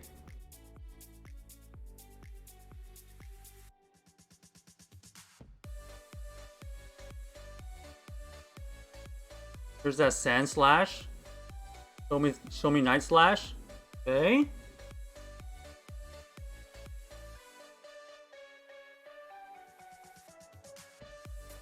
I mean, we're still very, very, very, very unlikely gonna win.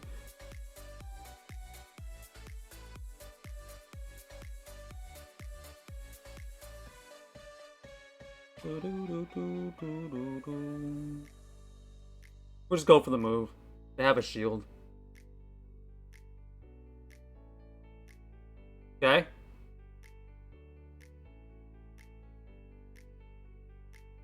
GG's. Unfortunately, I don't have anything that can take this out. That entire team was triple good against the Bronzor. That team actually hated Bronzor. Straight up. Okay.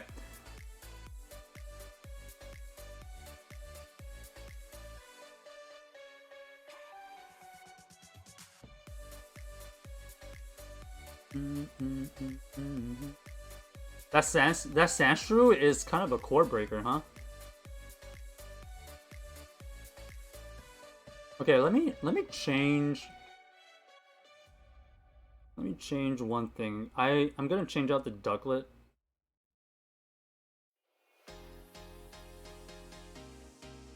Oh wait, what?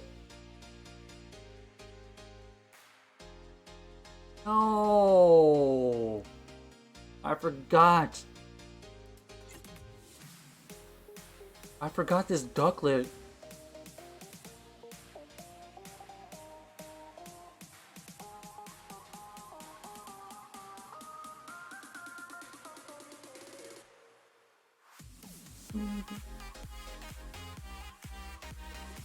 Actually, do I even have any other choices?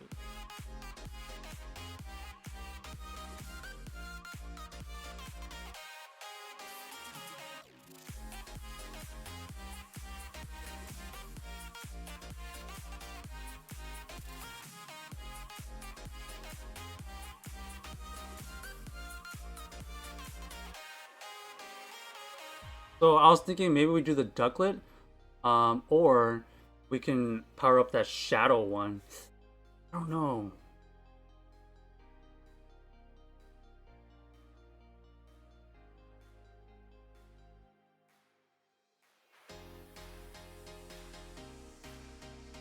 Or maybe go Sandshrew.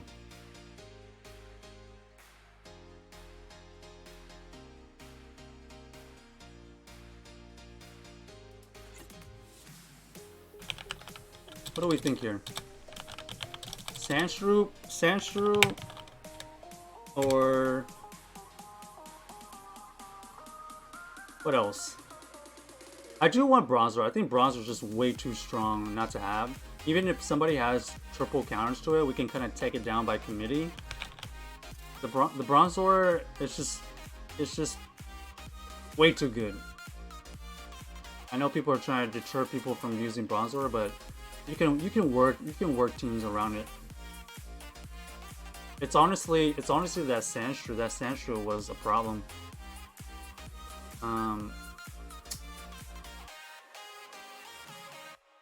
Okay, what about why not?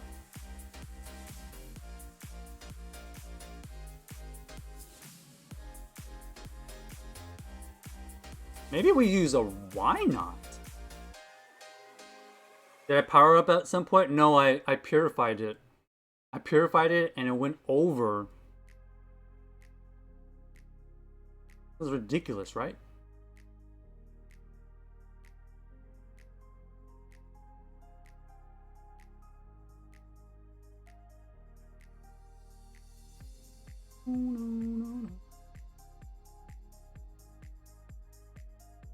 Oh my gosh, the why not needs to be level 50?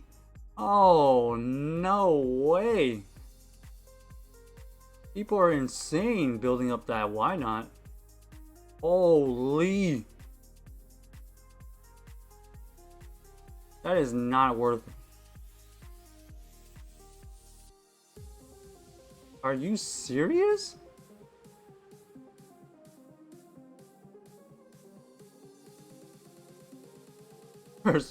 There's no way I'm gonna use all that dust for that why not.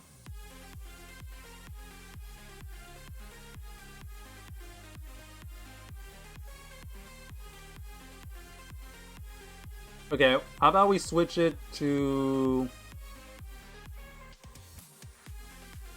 something not so vulnerable to ice.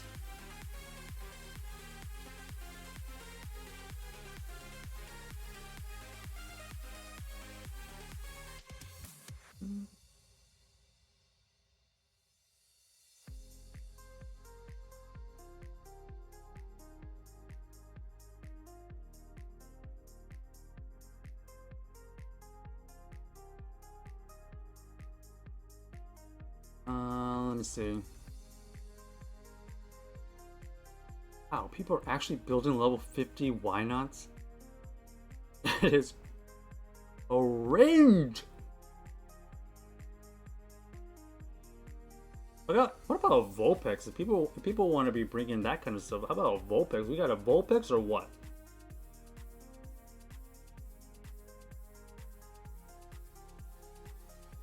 Oh, potential.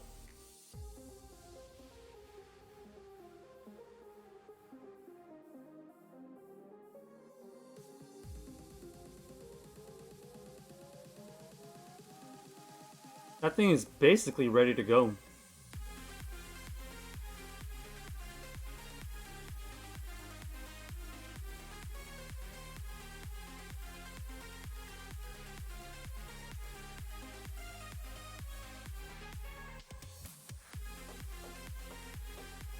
Okay, quick attack.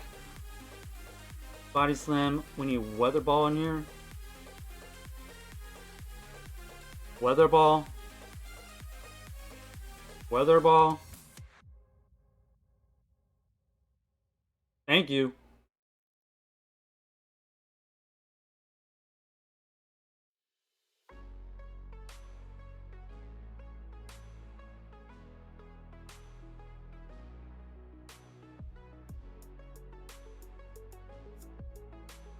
Okay, there we go. Let's get it.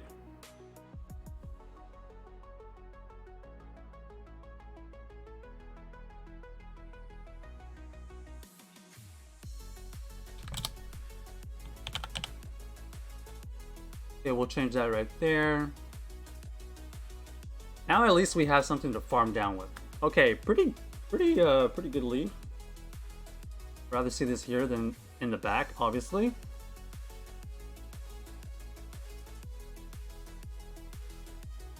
So here, I'm not gonna shield anything. I basically take out the dino, and then we just get all this farm. Bronzor with some farm, pretty solid.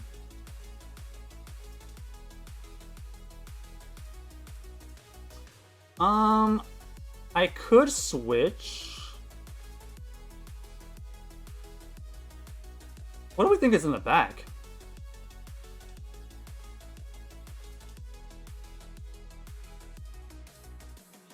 You know, I'm not gonna do anything too crazy because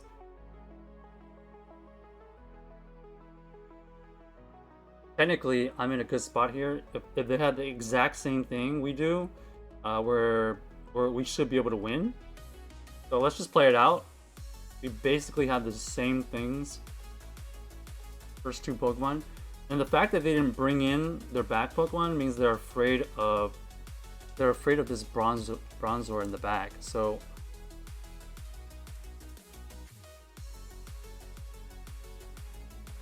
no!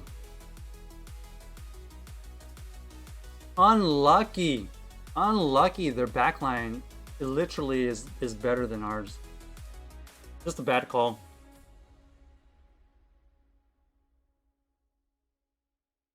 That's literally just team comp. We literally have the same first two Pokemon, and their back Pokemon just is better than our... Okay, we get a shield.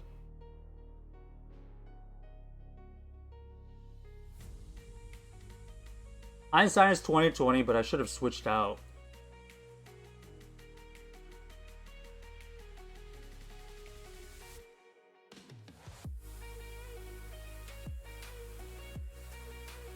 I would say they had. Well, it should have given me a hint. It should have given me a hint that they had something weak to Bronzor, right? Definitely should have recognized that point.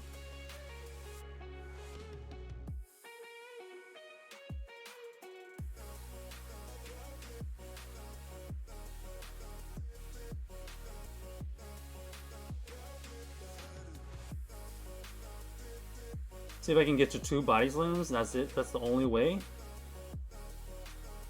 Lag! I think I actually had a chance there. What was that lag? Are you kidding?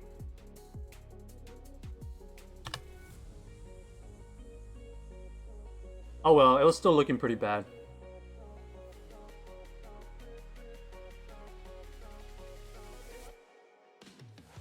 That team's pretty common. I've seen that team several times. I've seen it with Shellman instead of Ducklet. Instead of Shellman, I've seen Ducklet.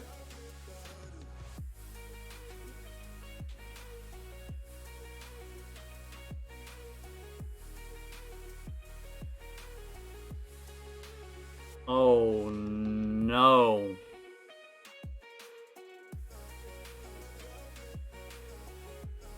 Kind of a core breaker here. This thing is so rare that you only could get it if you trade it with a brand new friend, and you happen to have kept the Poniard from a special research like 2 years ago.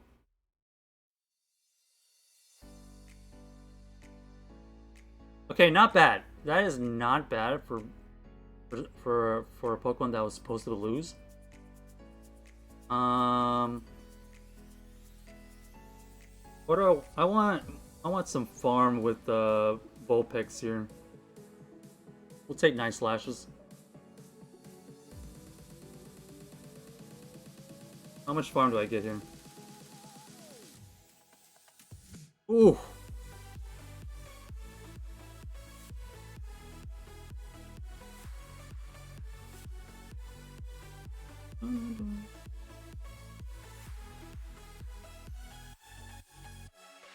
All right, I need to switch up because this thing's is going to debuff me.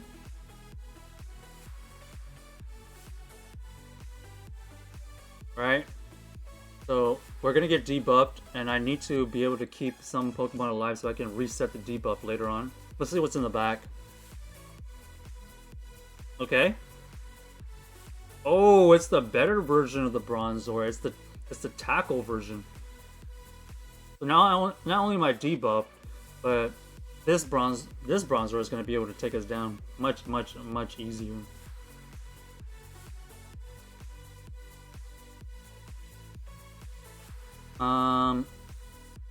We need to be able to switch out.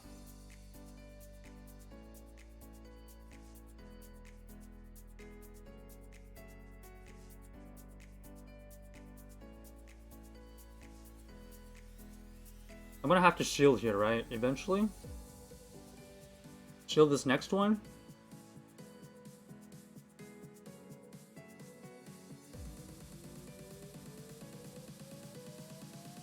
Shield the next one, and then switch out?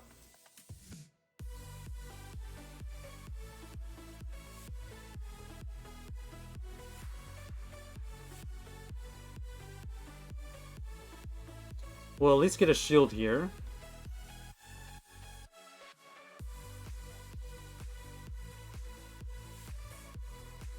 Okay, they take us out here. Oh man, this is just bad alignment, huh?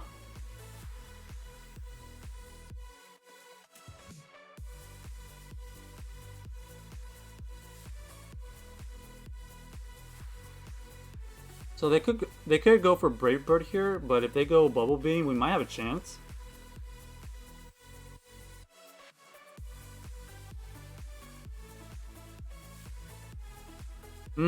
Nope.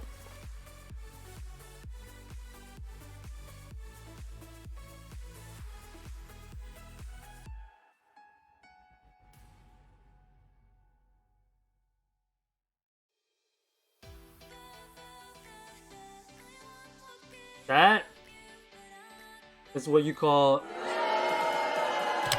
super counter.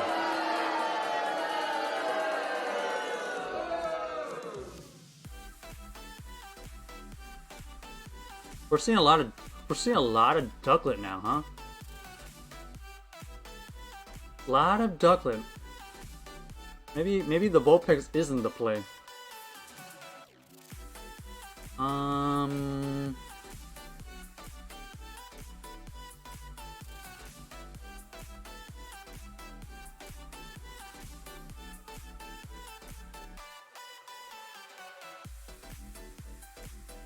Alright, let me think about this real quick.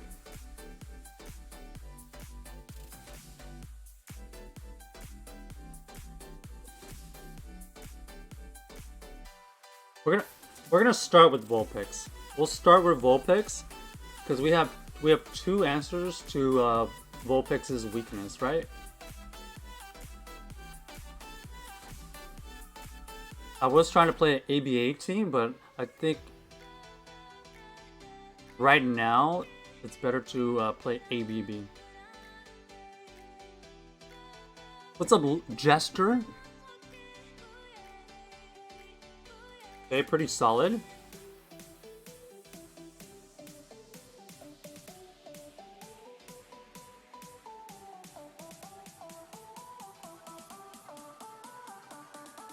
So this is potential icy win, which is okay because we do survive it, and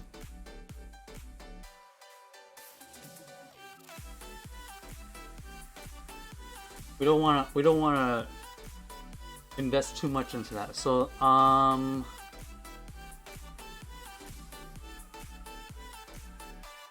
let's go Vulpix here.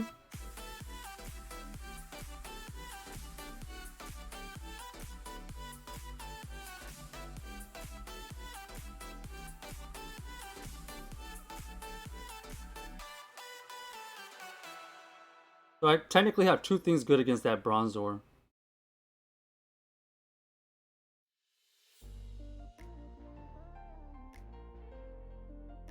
Maybe we try to catch a Bubble Beam?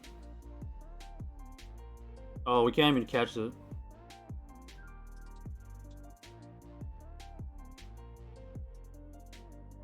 Okay, got a nice little Bubble Beam in here.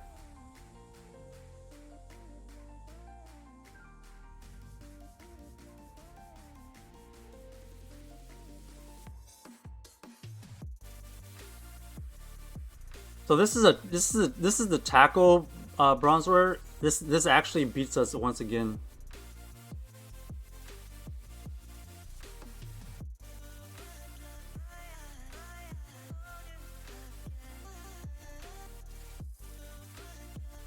The attack Bronzor actually does better in the mirror. So they got what they wanted.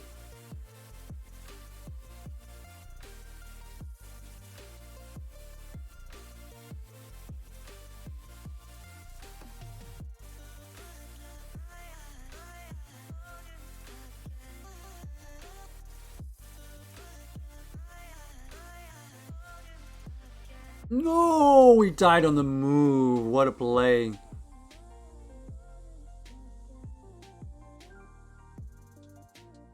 All right, GG's.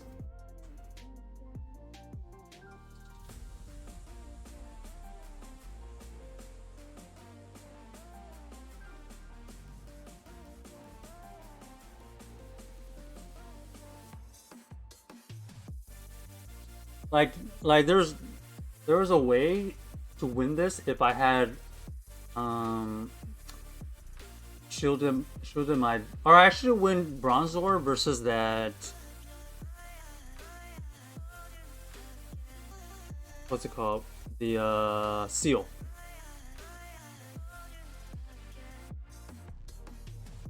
Come on.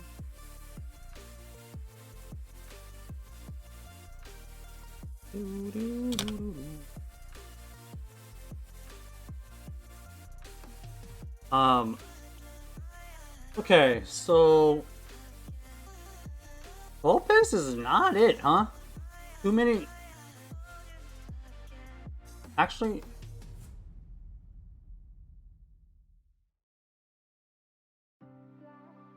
I think I should expect Bronzors to have the tackle because a lot of people are bringing Bronzor with the tackle. We just definitely misplayed that. That was a misplay.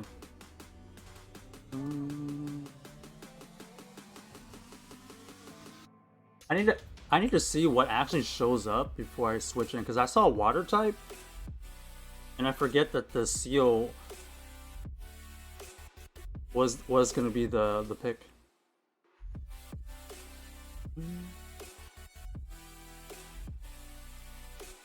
Okay.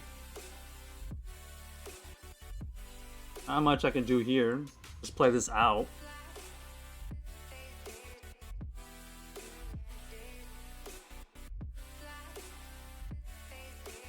Oh, get a shield for some reason. Okay, they're just gonna farm us down.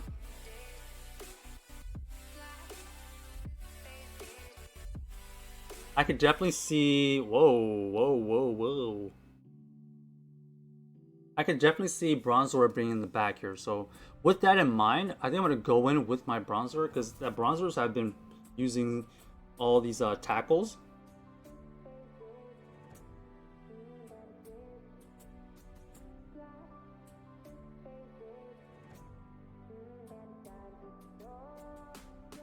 Okay, exactly what I expected. It's almost as if everybody hates using Confusion Bronzor now.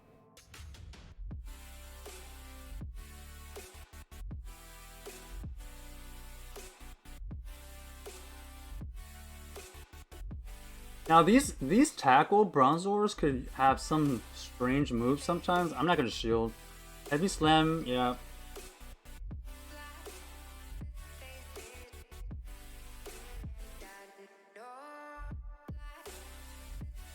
So I think I just farmed down here.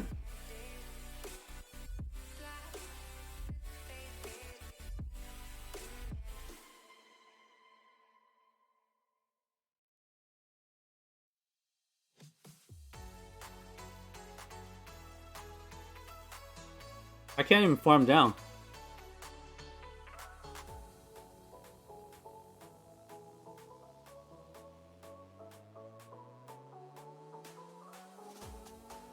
Wow. That is wild. A team triple good against this Bronzor. Man, people hate Bronzor. People hate Bronzor.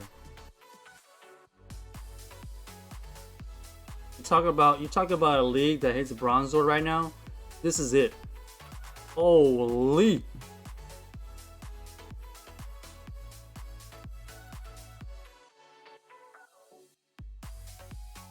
$24.54?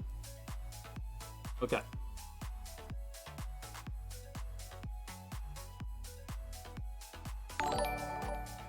Let's go ahead and adjust the team because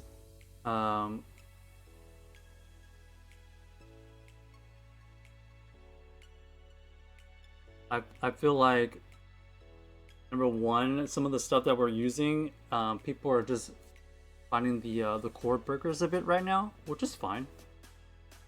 Hey, what's up? P Puff? Thank you for the follow. How you doing?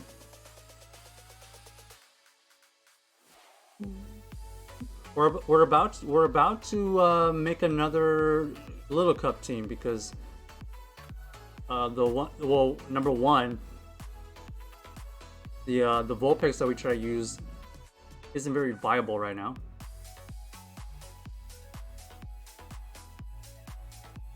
I might have to use that Ducklet. That Ducklet might be my saving grace here today. But it's a shadow version.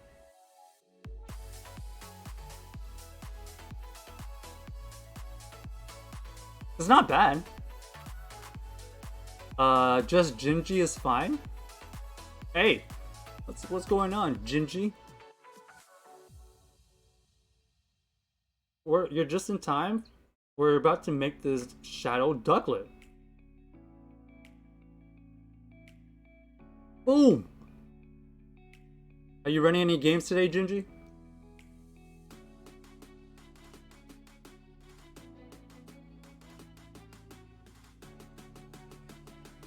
I think it's safe to assume that everybody hates the Bronzor. So all the Bronzor counters are here. They are out and about.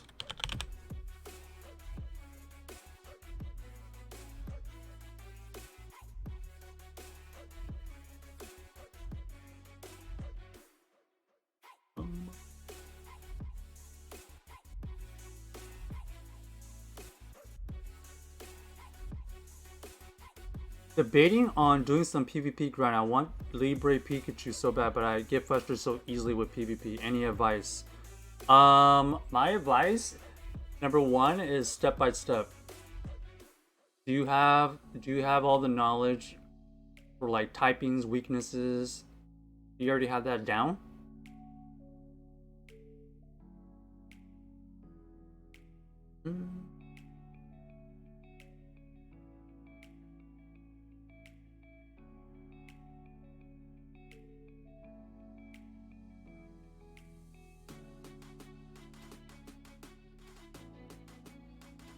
You already have it down? Awesome. And what's the highest rank? What's the highest rank you've gotten?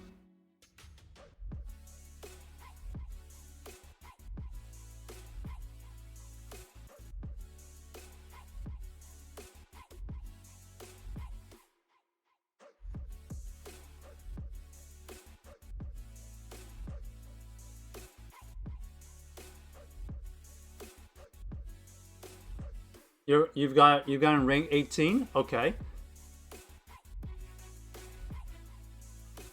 So have you gotten to rank 18 as your highest because you don't do enough battles?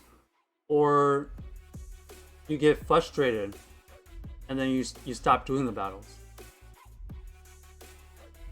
Because getting to rank 18 tells me you haven't done enough battles. But what's the reason why? Because theoretically, if you do enough battles, people can get to rank 20. There's enough time in the season where theoretically everybody should be able to get to rank 20.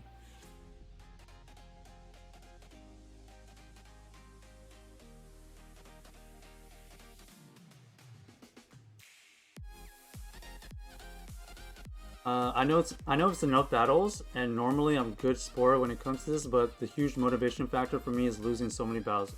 Okay, that is true. Losing will demotivate you. Okay, so what kind of teams are you using? Are you using like spicy teams, or are you using stuff that is actually pretty good? Like what league are you playing currently?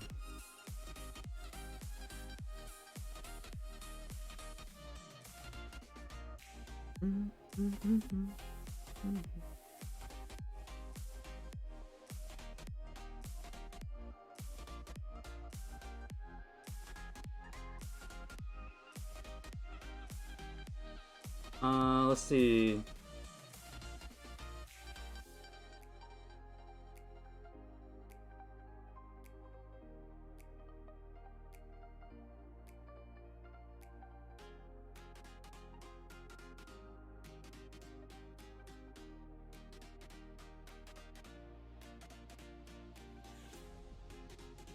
This is a pretty solid team.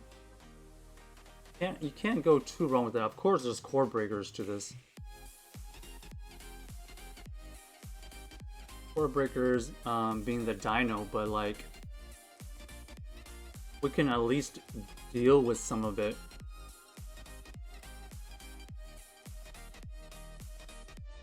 Let me just think in my head.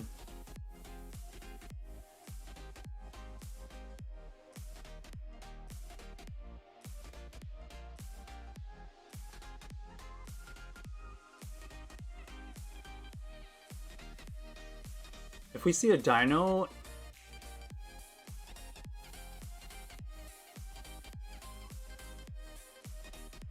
we want to make sure we have it in the front. So that's the plan. I'm just thinking of my plan. I say spicy sometimes. I usually try to look at PvPoke for rankings. Yeah, that's a good resource for sure. The current LC team is Shadow Ammonite, Marini, and Shadow Ducklet. Okay, that's a really spicy team. If you're playing spicy teams, don't expect more than just 50% win rate. It's spicy for a reason. If you truly want to like just get those win rates up with just like fewer teams, you gotta use more the more commonly used stuff in that particular league. It could just literally be because you're using stuff that's just inferior to like what you're seeing. It could work. I'm not saying it can't work, but you're fighting an uphill battle going against some of the bigger players. I can see either you don't have resources for the Bronzor, or you refuse to play Bronzor, which is fine. But just know that that's like a really big meta pick right now. It revolved around that meta. And so you not having that key piece, whether you countering that particular Pokemon or you not having that particular Pokemon, is already putting you, at a little bit of a disadvantage. So that could possibly be some of the reason why your win rates aren't like what it is. But if you understand that you're playing spicy and lower expectations, you actually might be doing pretty good for your team. Some people hate meta picks, which is fine, but you'll just have to make a team revolved around that idea. It can work. There's always an anti-meta for a reason, but things change, and you just have to keep things in perspective. It is Bronzor is ranked 1 for a reason. It's not just there because PvPoke just magically put it there. Like, the data supports it being rank 1.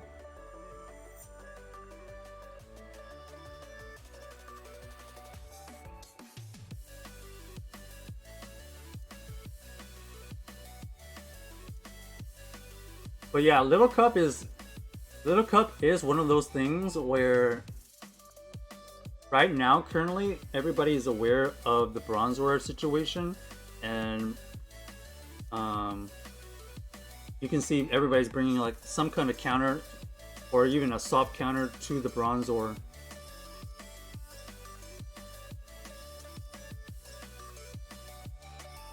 So this Sandshrew, unfortunately, against me, it's a pretty big core breaker. So I don't really have any options here except for just to face this in the lead. Pretty good switch by them.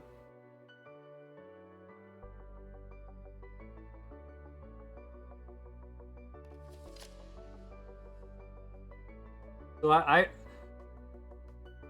just said like people are aware of this Bronzor. Seal, also that Sandshrew are all like counters to the Bronzor.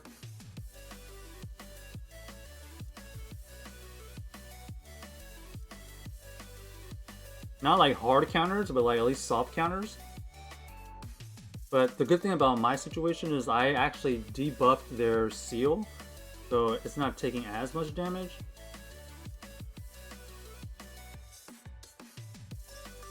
You do have a shiny Bronzor.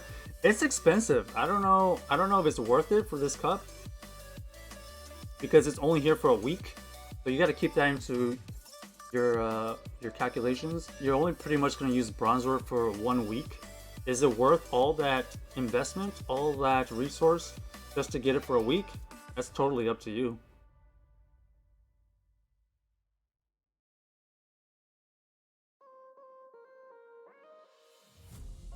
I'm just gonna switch out, force them to use energy here.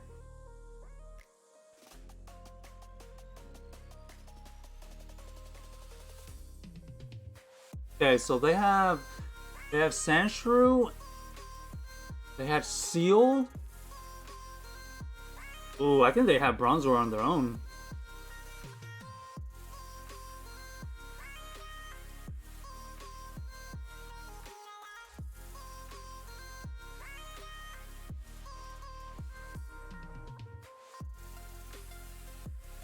I'm thinking they have Bronzor. No, they don't.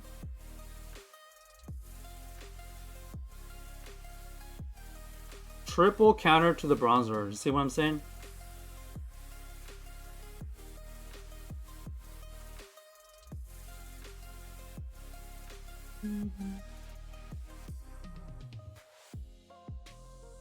Let's just apply the pressure.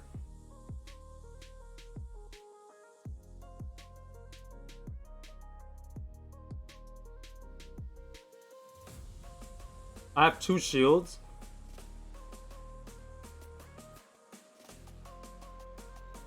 They're trying to farm us down. GG's. Recommended moveset for the Bronzor. So it depends on how your team is set up, but if you're trying to counter the opposing Bronzor, you know, in a heads-up match, if you want tackle, but if you want like general usefulness against the meta, you want to run confusion. So like traditionally you want to run confusion, but if you want to go up against, you want to have a better matchup against the Dinos and Bronzors, you run tackle.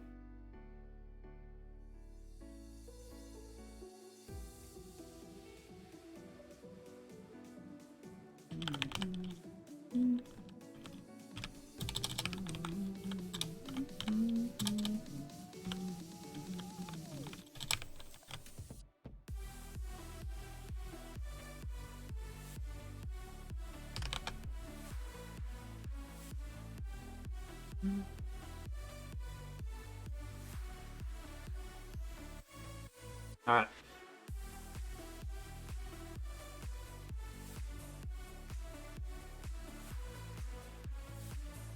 There's the Sandshrew again.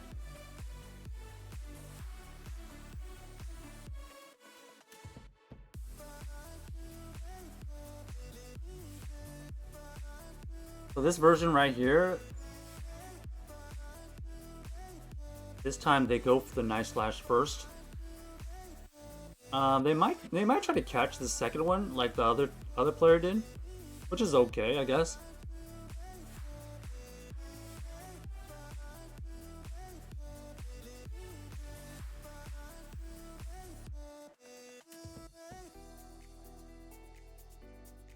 I'm actually down to play this in the 1 shield.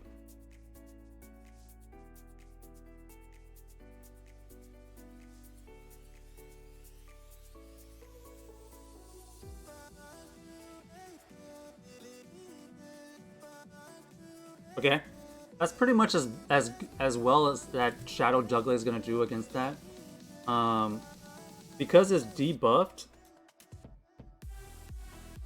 I'm gonna go in with our Bronzor here and just try to farm energy. They're gonna be able to throw a lot of Night Slashes here,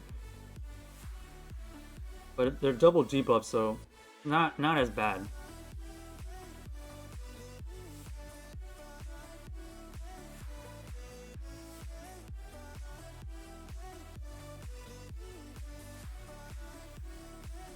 I can see Bronzor being in the back here. Okay, that is bad.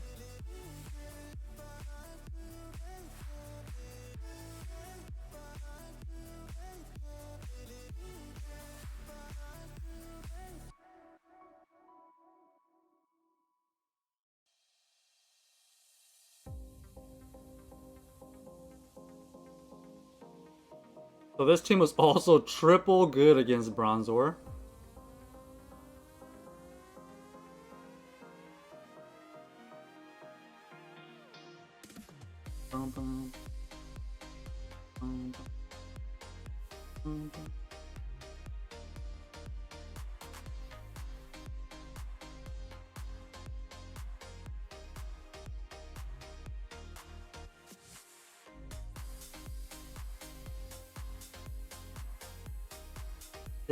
This is one of those situations where I just had no play, especially if they could get their dino onto our Bronzor.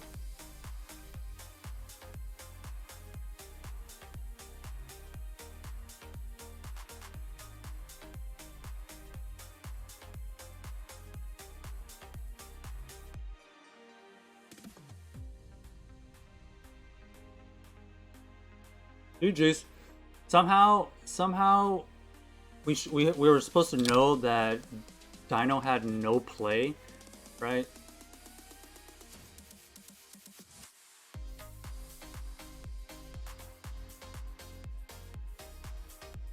It seems like today, especially, so many people are basically trying to counter the Bronzor.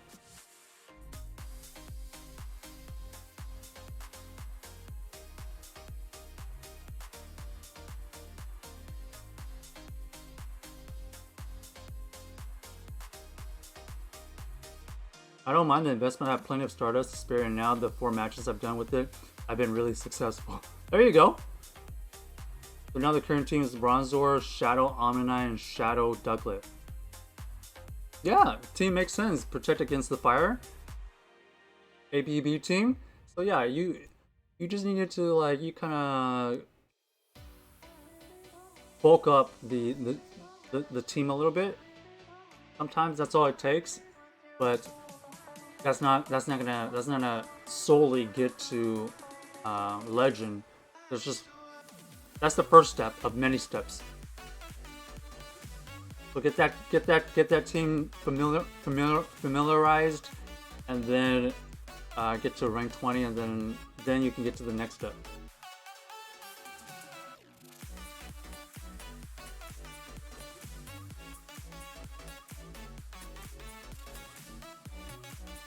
Alright, Sandslash, huh? Sandslash being a pain for us right now. Wait, how many?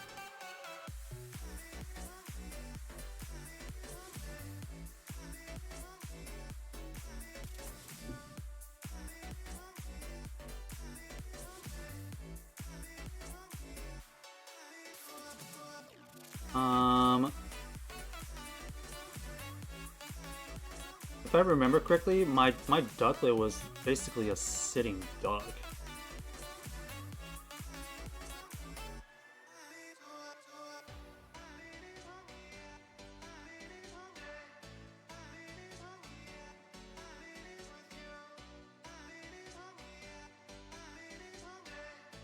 Seal versus this Ducklet. Kind of a weird matchup, to be honest.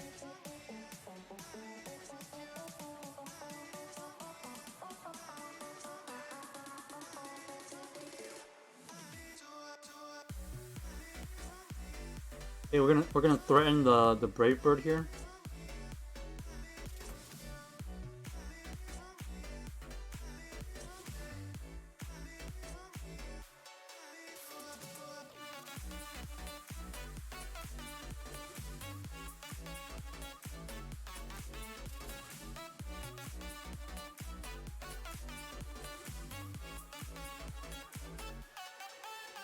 Okay, that's pretty good farm down.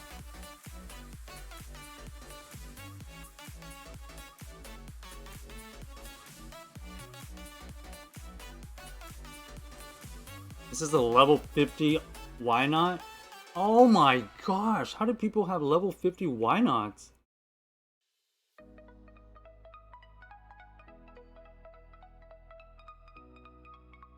Yeah, we have 2 shields versus this Bronzor.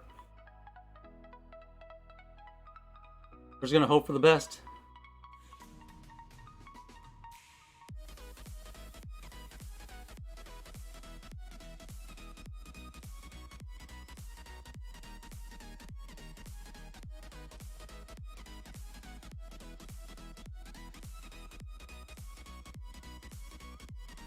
Okay, they got the first bait on me. That's really good for them. Yeah. Are they likely to bait twice? Or would they go for the move right here?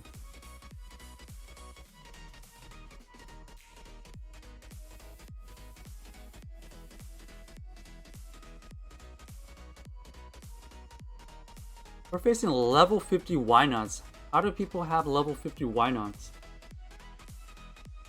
It's wild to me.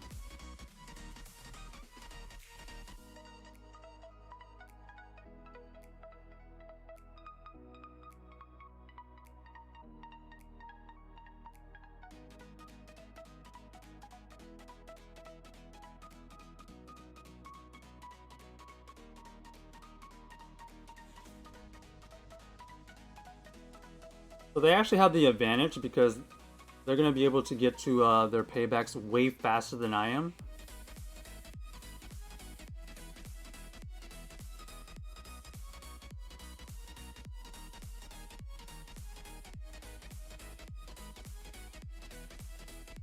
Only chance here is I go for payback here, and then I probably go for a side shock here. But it's not enough.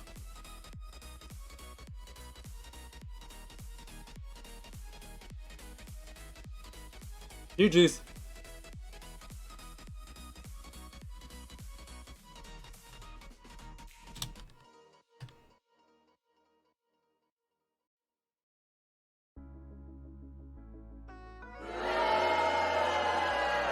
Out of curiosity, how do you record your phone so clearly?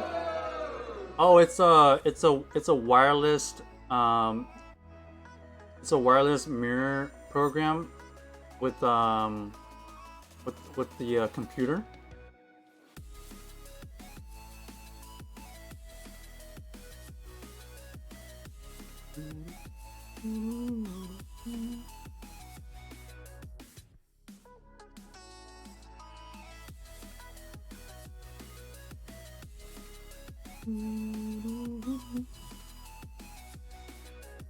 Okay. If people are gonna bring more of that kind of stuff, that's fine. They wanna bring that stuff.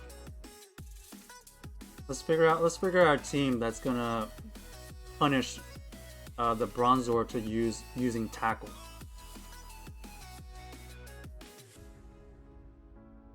Because whenever we see Bronzor now, nobody's really having confusion, right? There's just too many hard counters to it. So that's where Seal comes in. That's where Poniard comes in.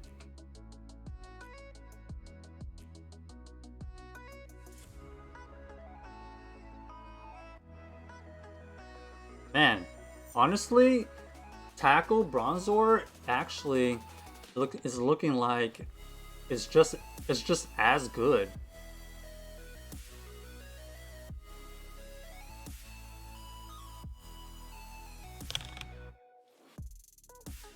So like Gingy, if you're looking for a spicy pick, you can change it up. Instead of using confusion,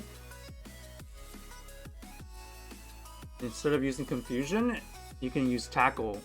You basically have the same matchups, but you actually do better against Dino, which is the hard counter.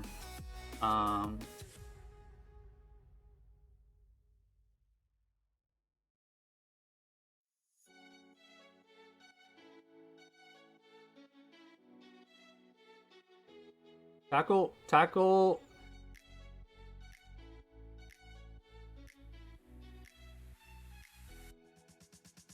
Tackle, you beat the Dino, but then you lose to Seal. All right, I guess we're jumping onto the tackle train.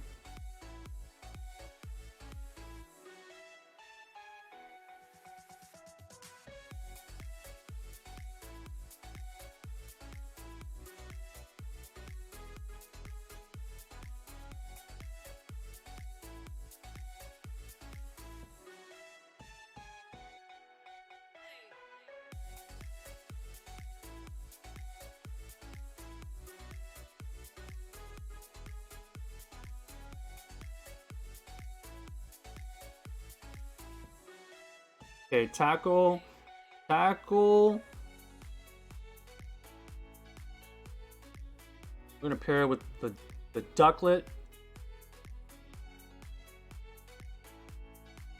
Especially with energy advantage, it seems like tackle Bronzor just is that much better. As of right now.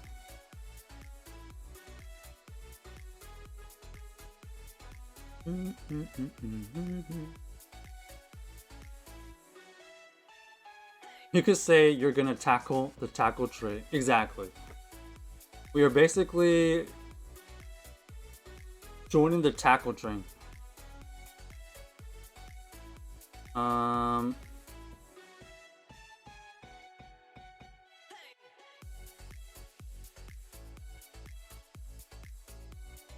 We also were using Shelmet the other day.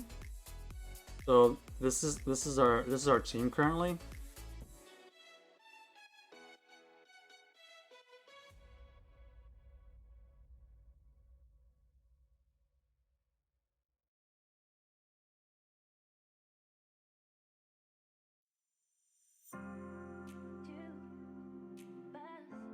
Let's see how this one works.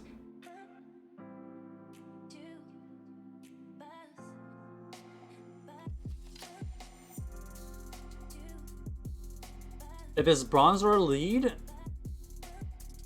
we'll probably just play it out. Whoa, Grimer.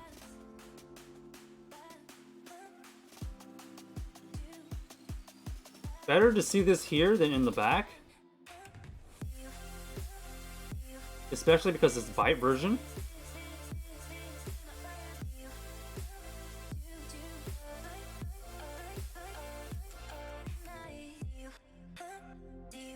Wow, we're actually wrecking them. What in the world?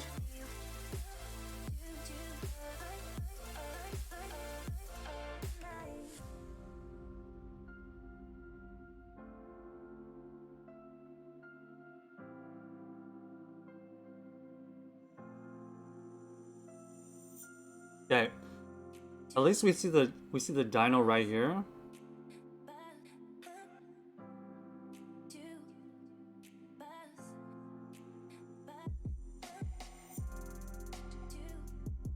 We can tank several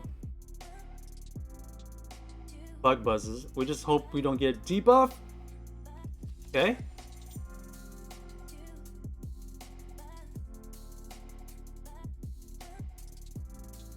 Now we just apply the pressure back.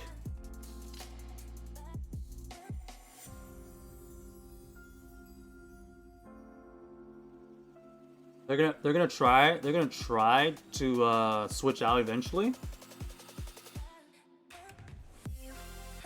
Ooh, we got the defense debuff. Little unfortunate.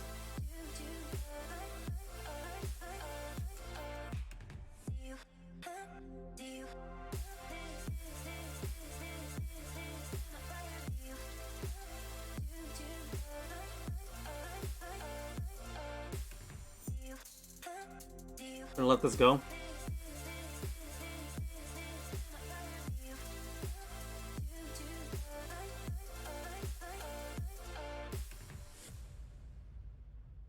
They got some decisions to make. Are they gonna shield this or are they just gonna let it go?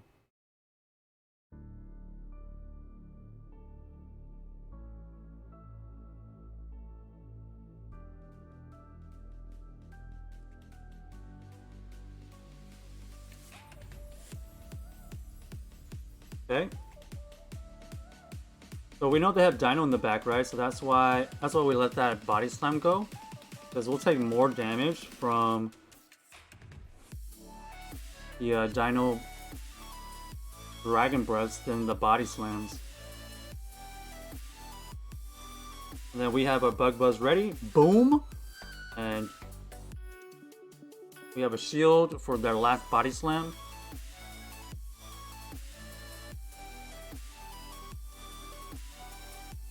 GG's!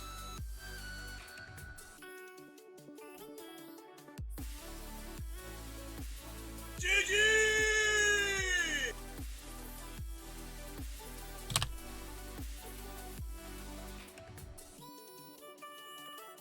Hey, what's up, Dirk? Junji says Shadow Juglet isn't showing any mercy. Why the duck gotta be so angry? What the duck? Alright, to save the set here, we're kinda finding our way into the meta today. We've witnessed and we have experienced that people just hate Bronzor today. Almost like everything you see is a Bronzor counter. And here's another one. Unfortunately, I can't really switch out. So we gotta play this out. We have to play the one shield where we shield once. And then we kind of threaten the Brave Bird. So we got a bait here.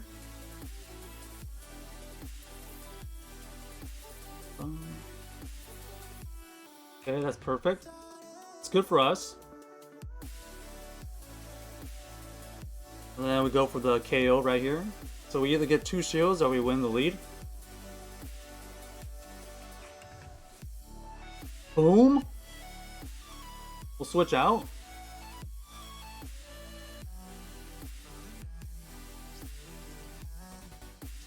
Okay. We'd rather switch out there instead of getting farmed down by this thing, so that's why we did that. And there you go. There's the bronze. There's the opposing Bronzor with the tackle version. They debuffed us, so technically they should be able to win this.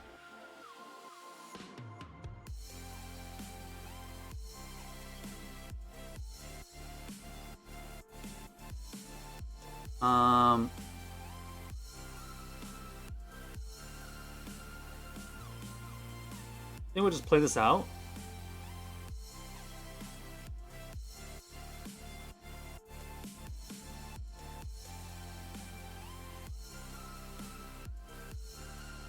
I don't think they can farm us down. I could be wrong.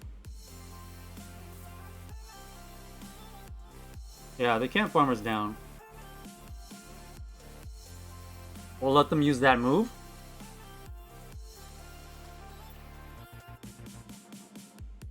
Going with our shell.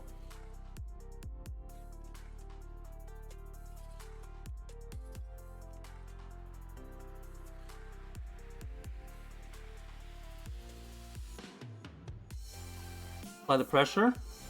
Okay, I got him. No! Alright, I can't shield here.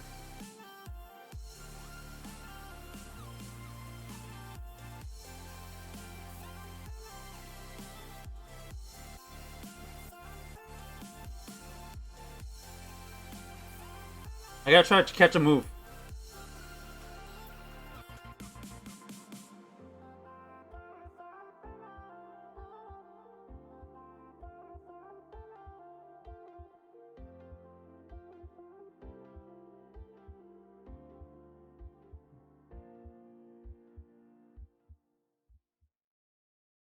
Okay, we caught a move. Woo!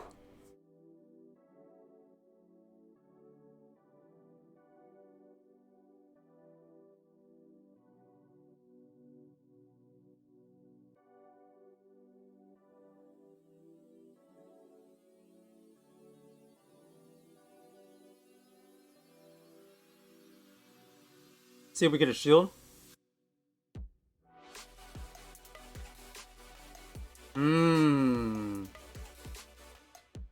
I did everything I could.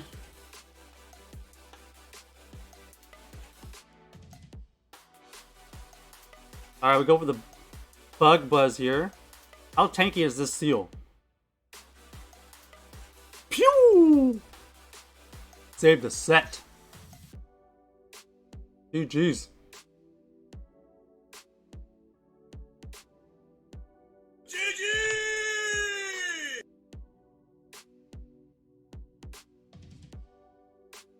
Dirk says you found a 4-star Magikarp.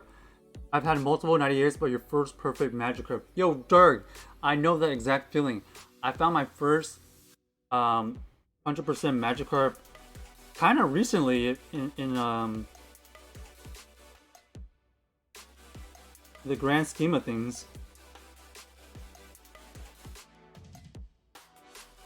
Summer of 2022, June 26th, 25th.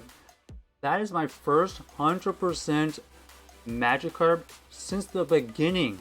I played in 2016 until now, so it took me almost 6 years to find my first 100% Gyarados. Congrats on that. I know that feeling. I got it from a research at the park. I remember when it happened. How did you get yours?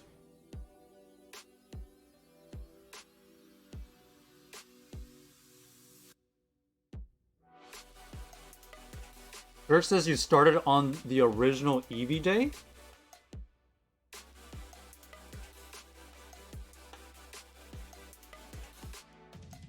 Fours, 8.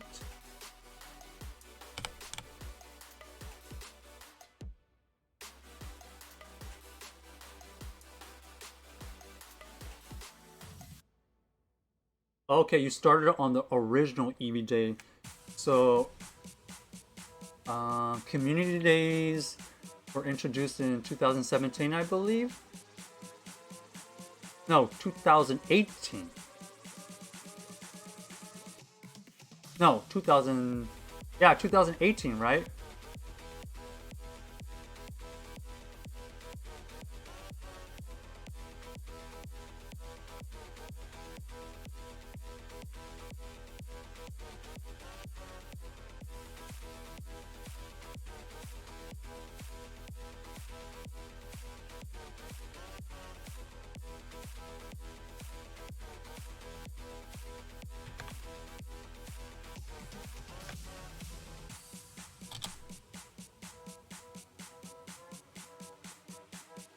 Okay, here we go. Shadow Ducklet. Kind of coming in clutch, taking out Dino earlier. That was like the play of the game back there. And I guess catching a move. Ooh. CO is kind of a iffy situation, but better here than late. Okay.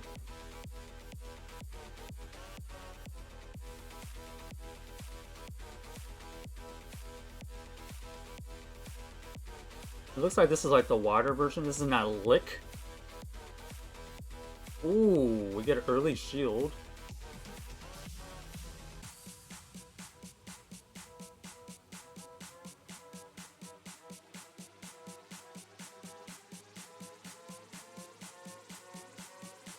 I'm just gonna go Brave Bird here.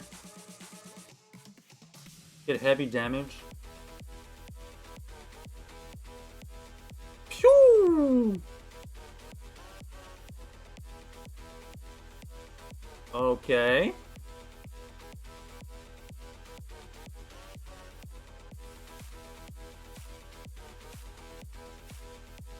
I gotta respect the Shadow Ball, right? Oh, it's only Ominous Wind? Oh my gosh. They got the attack boost? Okay, we get the last shield.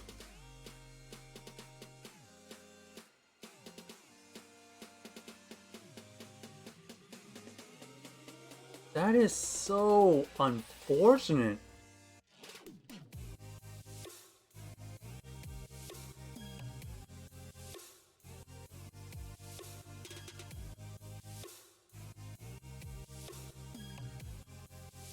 Alright, we just gotta go for the payback right there. Boom!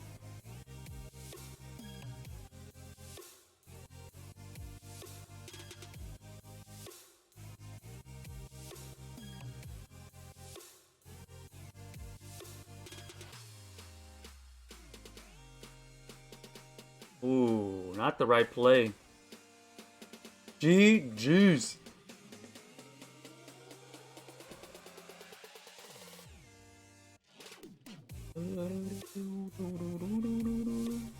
Oh, I was saying earlier, Jurg, you started in what, 2018? Isn't that when Community Days started coming out?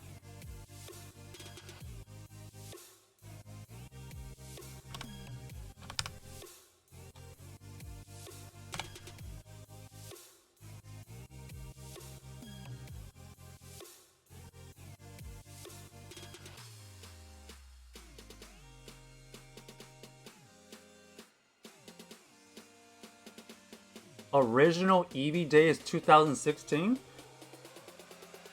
I don't know what that means. What is original Eevee Day? Whoa. I didn't know original Eevee Day happened first year. When was that?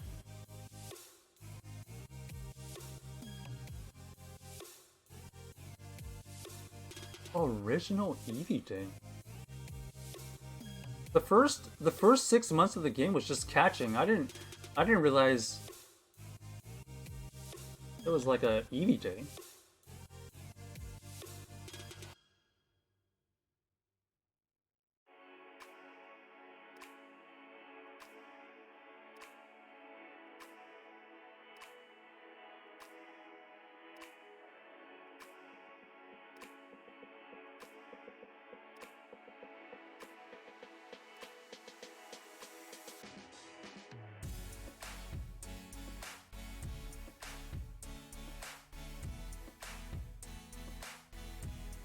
Alright, we got a head start in Bronzor Energy.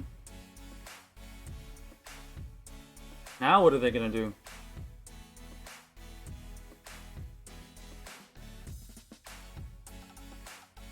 Okay, now that we have, you know, this Bronzor with Tackle, we have a little bit better play against the current meta right now. This is a shadow one, so like these Night Slashes are gonna add up.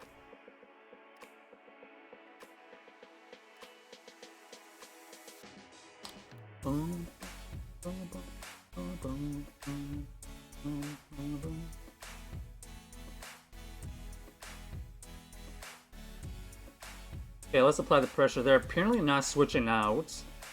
Okay, what do they have? Sandshrew. Why not? It's gotta be Bronzong, right?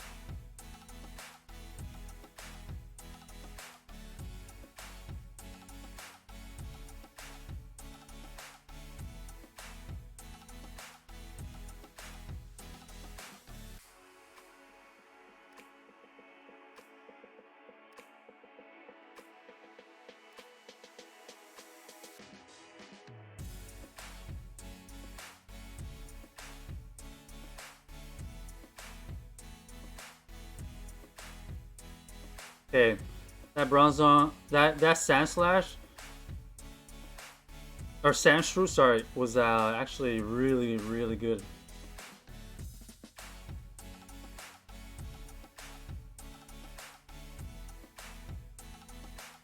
All right, Heavy Slam version.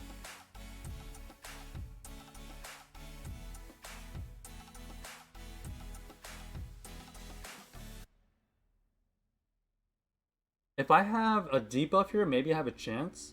No debuff?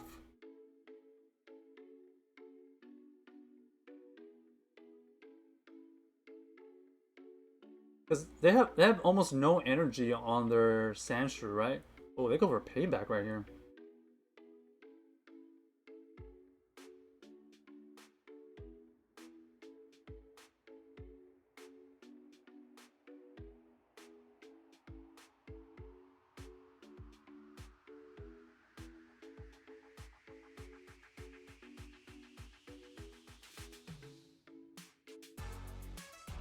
They're playing this actually the right way. I thought they were going to try to waste the shield there, but they played it the right way.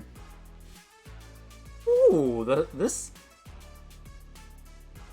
Sandshrew is the ultimate core breaker right now. Man, it's forcing everybody to use why not, but I don't have a why not.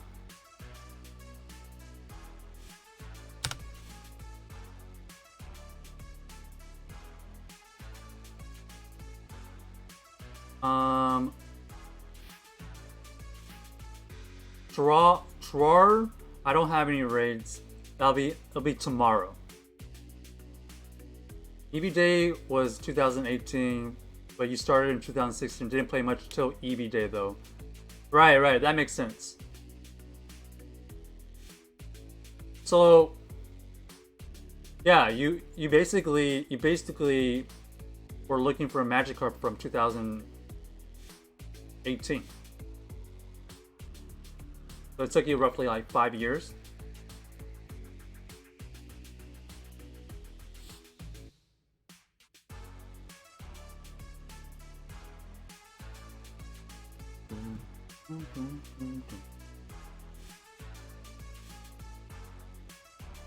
Man, these sand shrews are a problem.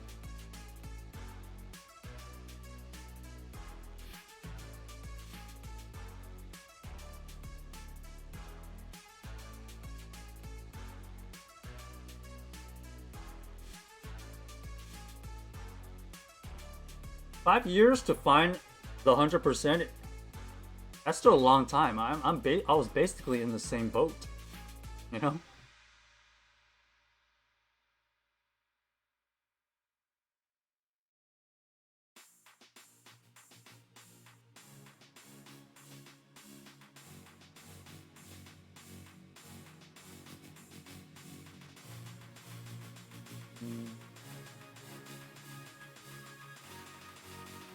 Oh man, I don't like that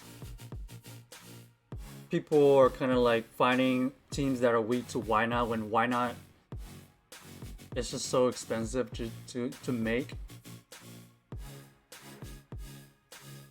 What was that? I think we faced the why not, right? We faced the why not, and then they had that sand shrew. That sand shrew is really good against the meta.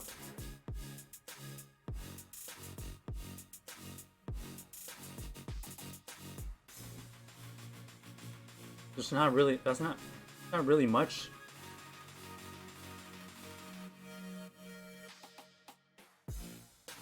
Two of the hardest things to find in Little Cup is Pawnyard and level 50 Why Not. And people are making teams specifically weak to that because it's so difficult to find them. Tough.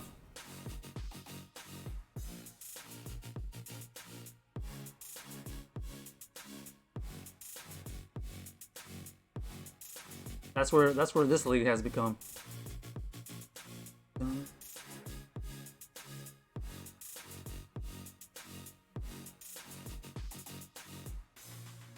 Okay, pretty good lead.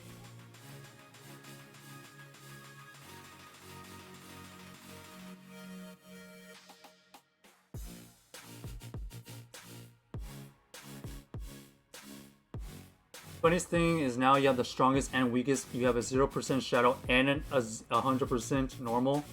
Hey! So we're gonna go for nice.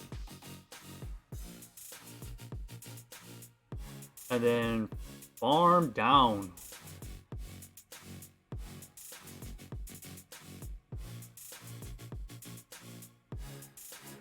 This Growlithe with the fire move is gonna do a lot of damage to us. Okay, which is fine. Now we have good amount of energy.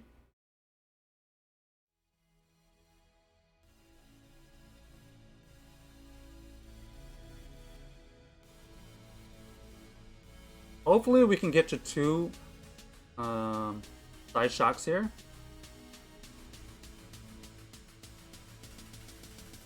Otherwise, it was not worth it.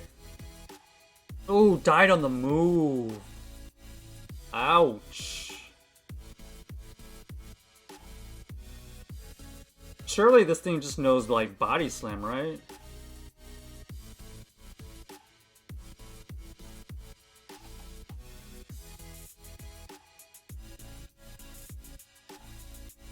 Body slam. That is insane. Why are we lagging?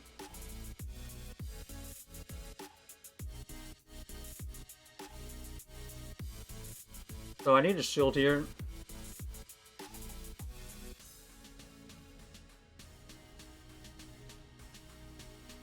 We got 2 body slams. They're pretty much at the next body slam.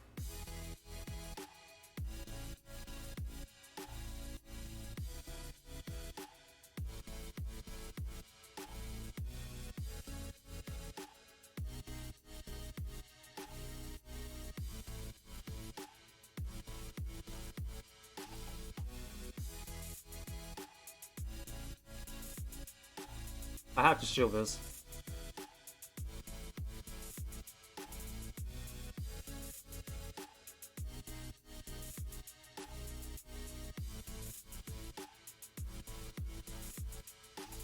I'm gonna switch out and go for a fast move.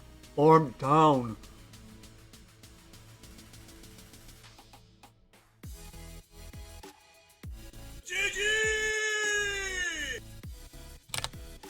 Okay, hold on. For some reason, phone is overheating.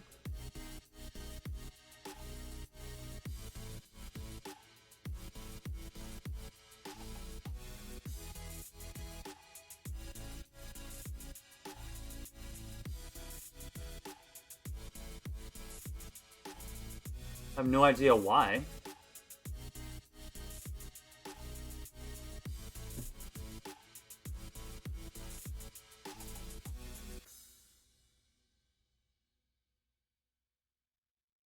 Are you ever gonna make that 100% Gyarados level 50?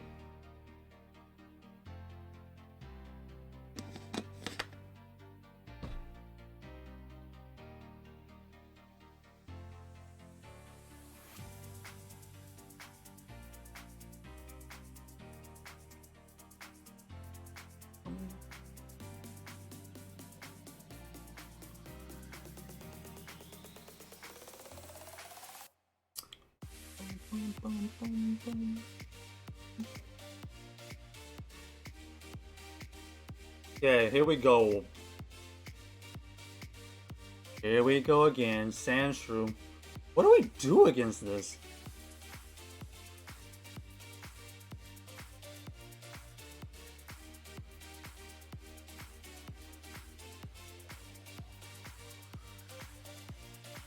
It's a shadow version.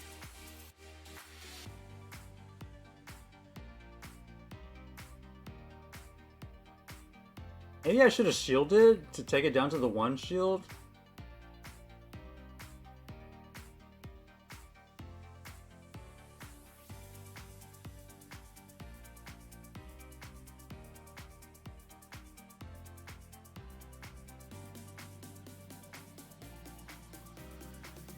Okay, I debuffed him once, so...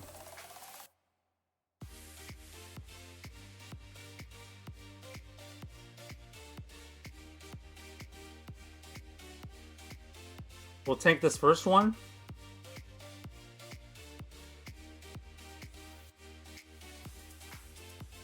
We'll fire off this move to see if they want to shield to get this extra nice slash out.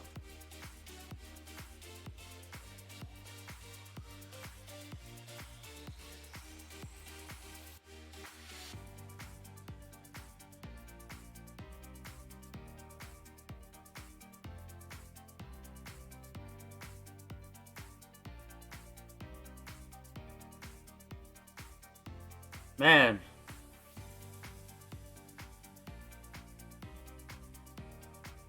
This is so bad. Now I have to switch out. I mean, they had me countered the entire way. There's no wiggle room.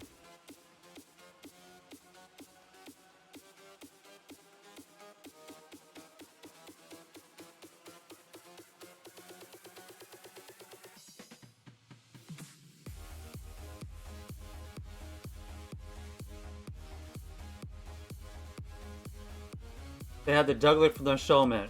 They had Sandshrew for not only my Bronzor, but also my.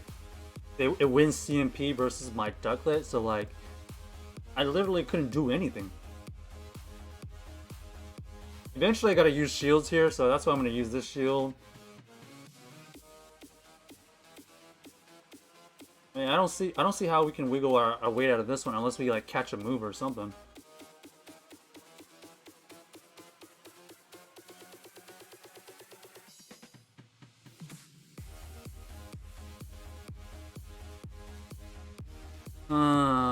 Yay.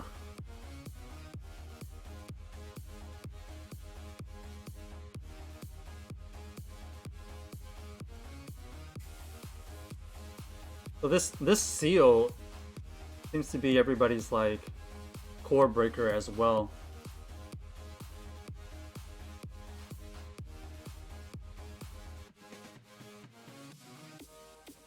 Because they know Seal can beat the Bronzor. It's one of the ones that can beat Bronzor with the tackle version.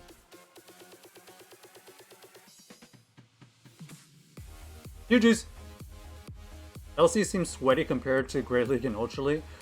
Because like Little Cup requires, you know, some sneaky XL stuff. This Bronzor meta, and then this Wynot that apparently needs a level 50.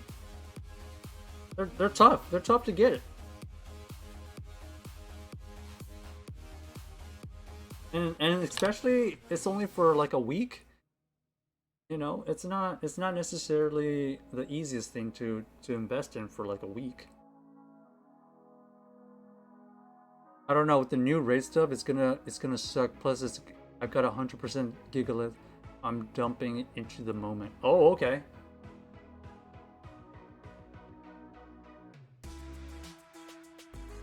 Because in our example that we just faced, we've seen Sandshrew multiple times. One of the biggest counters to that is that Why Not? But the Why Not is so hard to get as a level 50.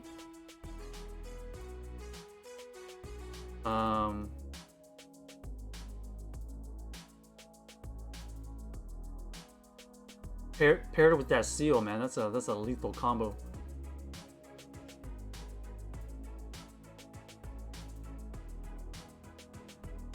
Maybe we go we go back and run the Vulpix.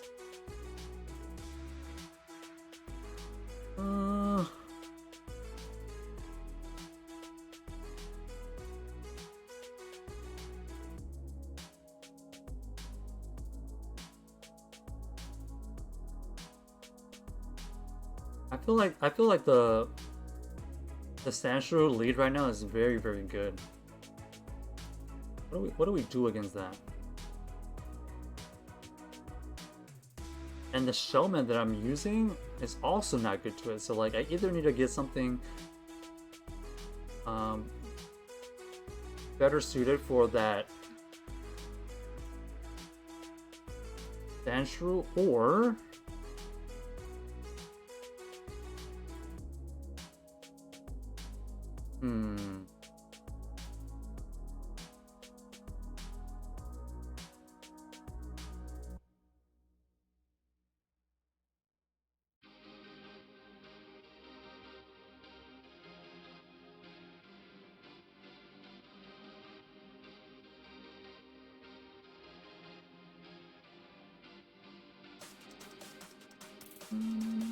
Alright, see you later, Dirk. Have a good one. Thanks for coming by.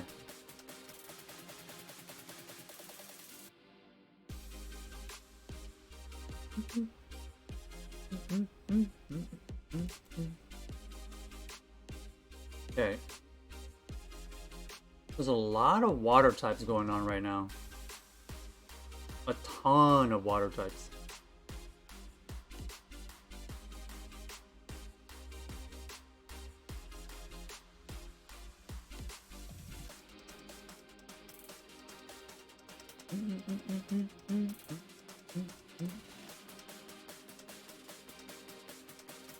There's a ton of water types. Maybe we should start running the Dino?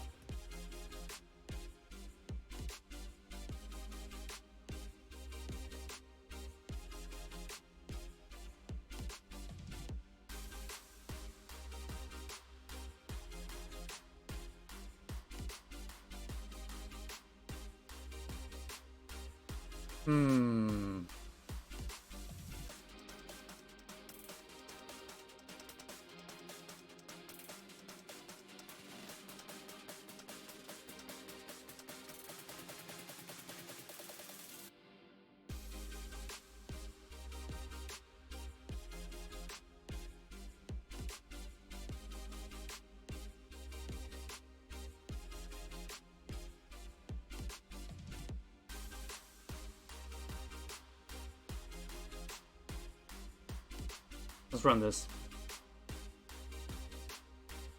We're just gonna assume. We're just gonna assume.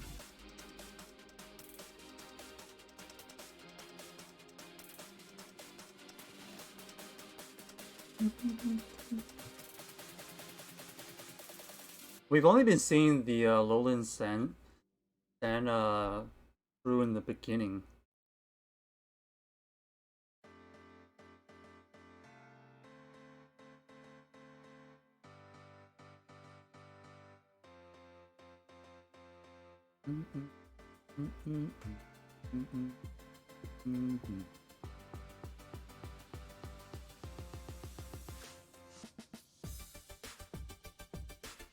Oh, this is actually confusion, so I need to switch out. What am I doing?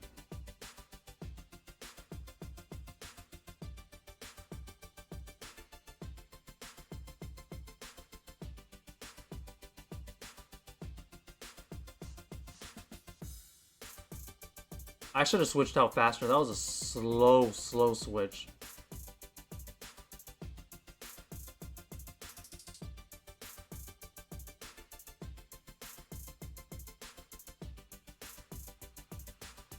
They decided to stay in, though.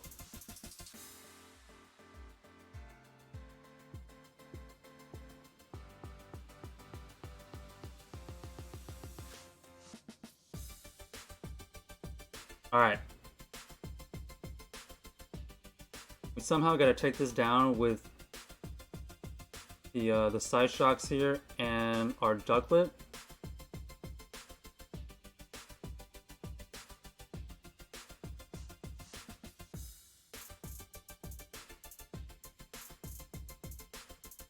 I'm waiting for them to use a move. Okay.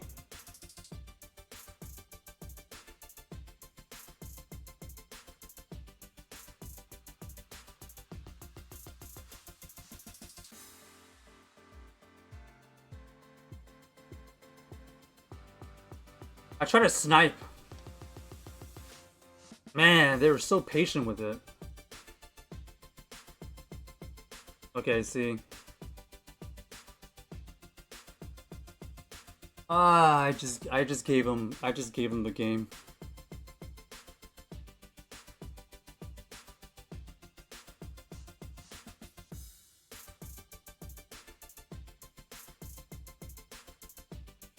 Man, that seal is super tanky. Man, I cannot believe how tanky that thing was.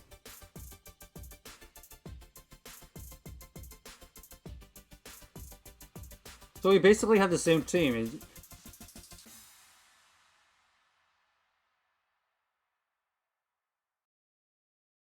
Basically have the same team, but they had that seal instead of my ducklet a little misaligned.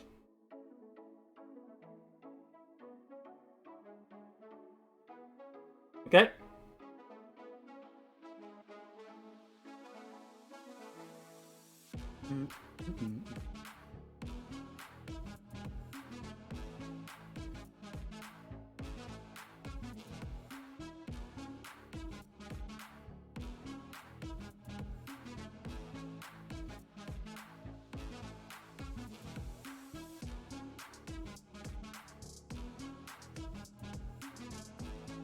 Good job, good job, good job.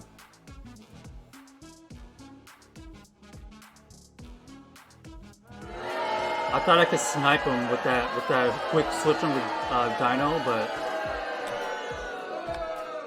really good patience by my opponent. So even that team once again, just look at that team once again. Lino would have been really good. But like nobody's really gonna have why nots, right? Unless you have a level 50 somehow.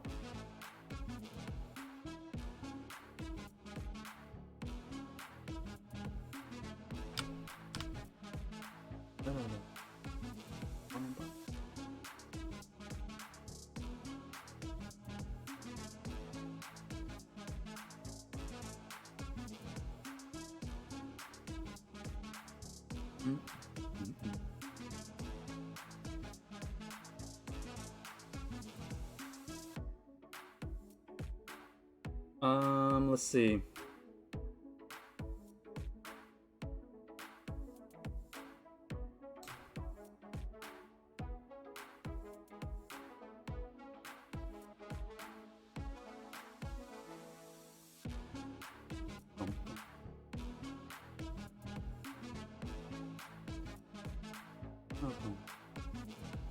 Seal, seal, seal. What do we do about the seal? Lots of seal, lots of Alolan Sandshrew.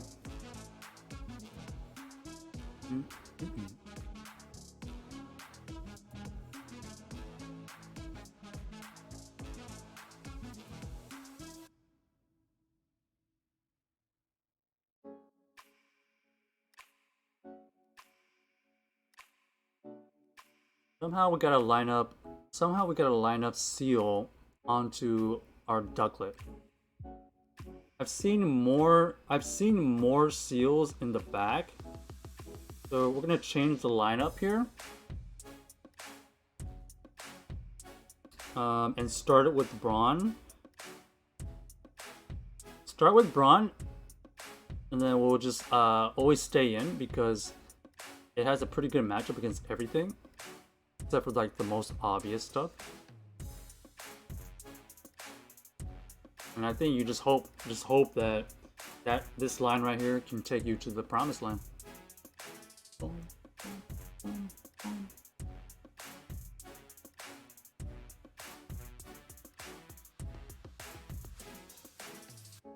Okay, we're changing the order. The team is solid. It's just the meta right now.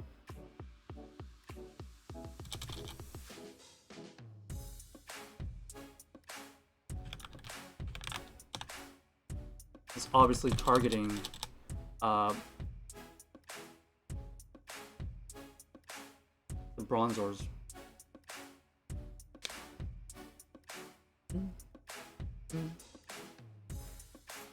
What is everybody currently running? Are you avoiding the Bronzor? Are you making a team super good against Bronzors? Oh my gosh, are you kidding me? Literally, as soon as I start with Bronzor, I run into the Volibee action.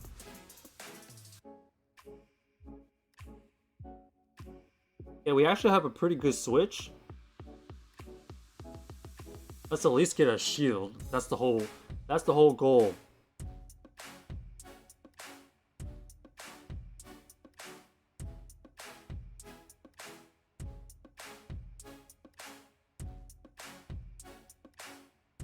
They go for the body slam bait. Or not body. What did I say? Body slam bait. Sorry, I didn't mean to say that. They go for the body slam. Boom, boom, boom, boom. Okay, weather balls are effective, but not as bad as you might think.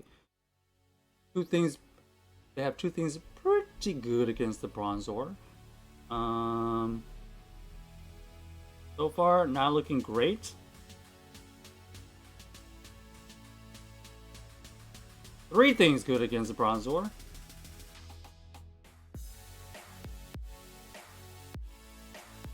Like I said, I see Seal in the back, so good to see that Ducklet is back here.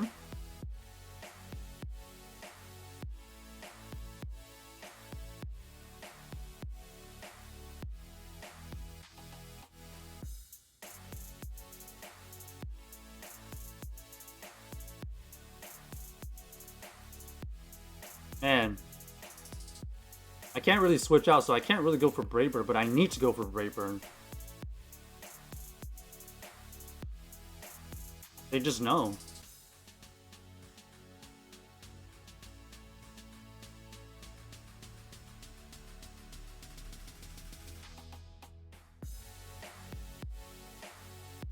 Alright.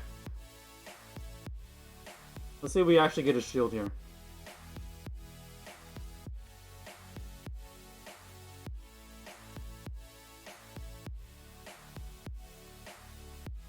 GG's. Man, that's a lot of pressure on that Ducklet.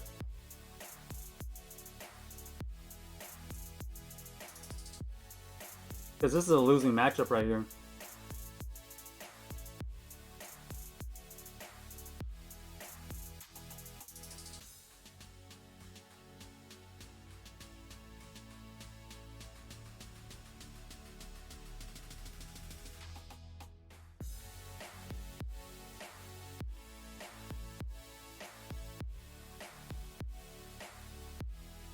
GG's.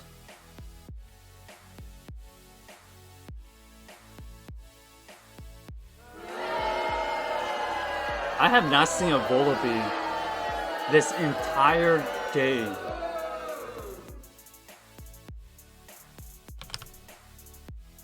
That is wild.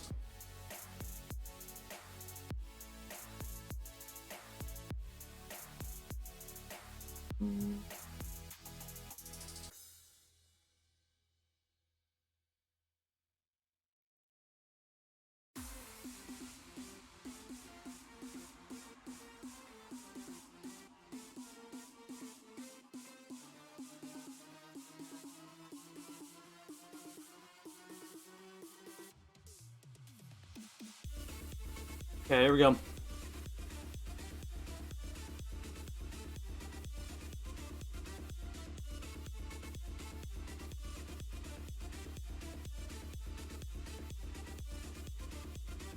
Mirror match. Okay. That was such a slow reaction. That was so bad.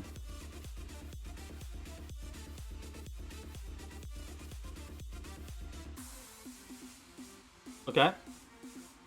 Basically, I'm just trying to farm down with this Bronzor at this point.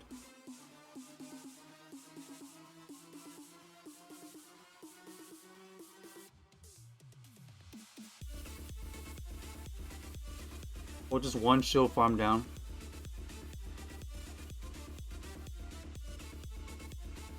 They have the exact same team so far. Bronzor with energy. We're just hoping is enough. Okay. So it's kind of good news that they bring in their own Bronzor. Because that tells me that what they have in the bag doesn't want to see this Bronzor. We had the energy advantage. Okay, I guess they're trying to catch a move or something.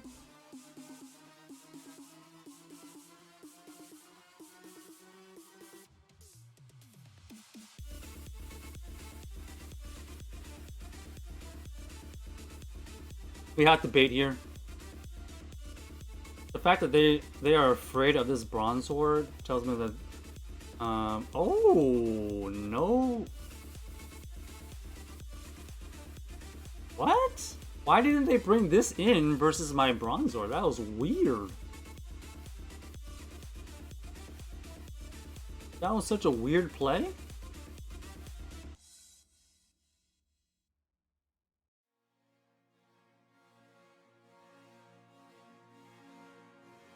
Nope, we're gonna shield this.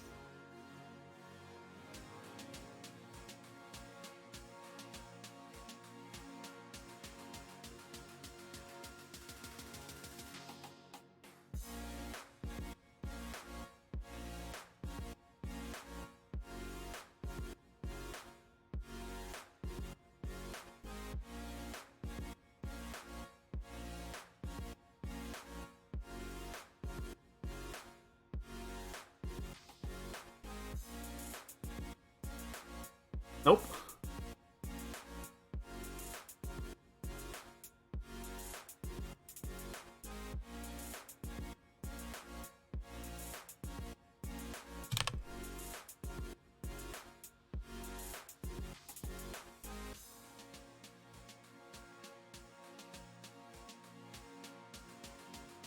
So they bamboozled me. They switched into the Dino because their own Bronzor knew confusion, and I recognized it way too late before I realized I needed to stay in. I really needed to stay in with my Bronzor versus their Dino.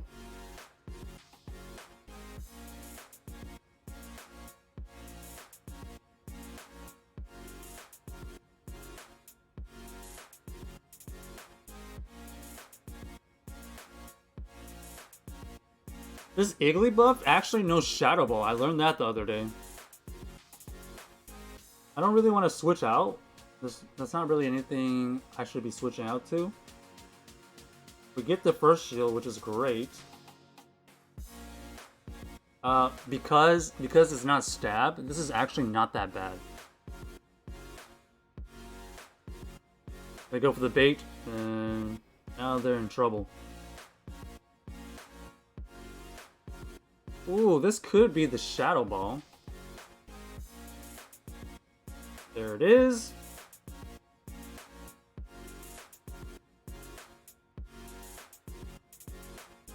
Alright, we just need to focus on the details. We haven't really been focusing on the details enough.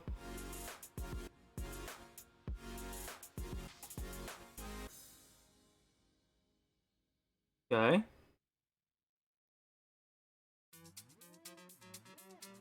Gonna let this go.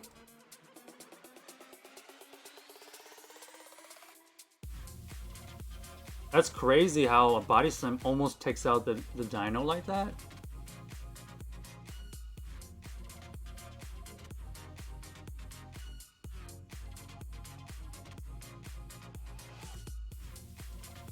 So they had that Igglybuff still.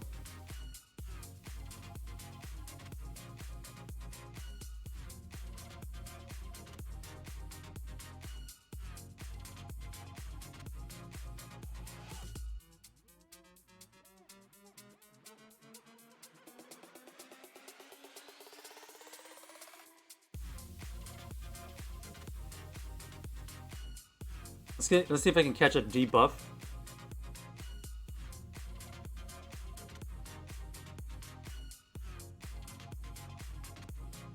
Okay.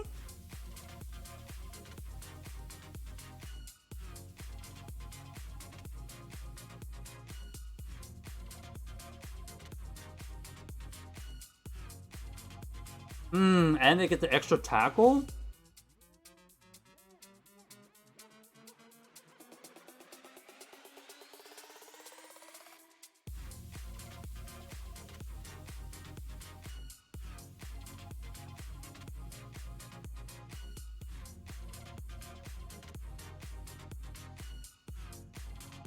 This is gonna come down to when do I want to throw the Brave Bird?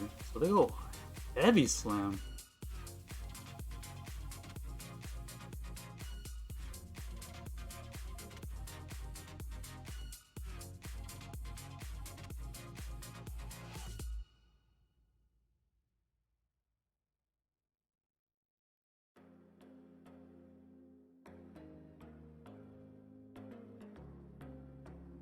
Do they believe this is the Brave Bird? It's too much bulk. What happened there? What happened there? We had such a good situation. We got the Igglybuff. We switched out. Maybe I should have gone Ducklet instead of.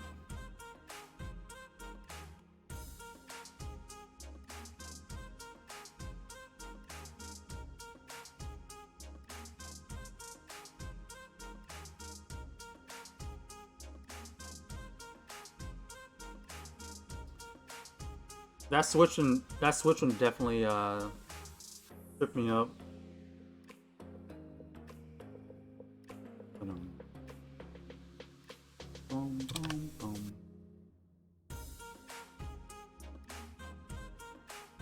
What is happening? What is this?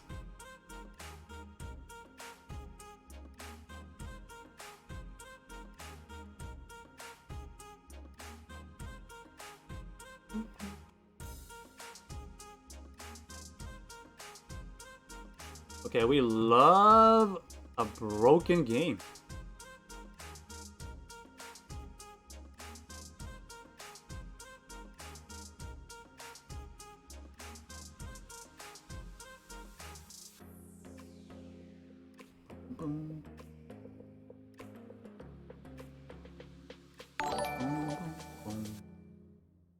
Here we go. Here we go. What's up, King? How you doing?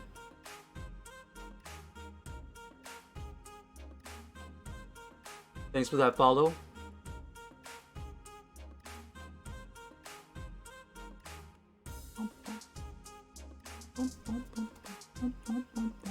Okay, this is not the end of the world, but I guess better against this than the ducklet.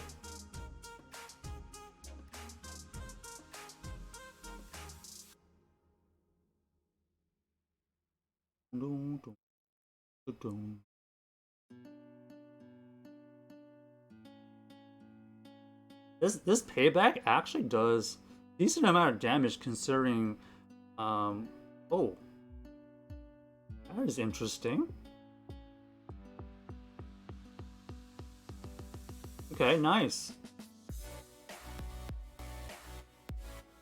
We got them to use a shield versus my Bronzor. That's actually a W.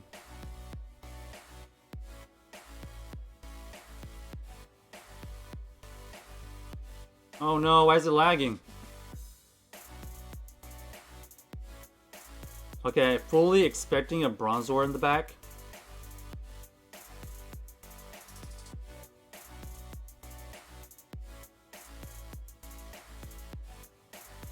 Ducklet out, seal in. No kidding.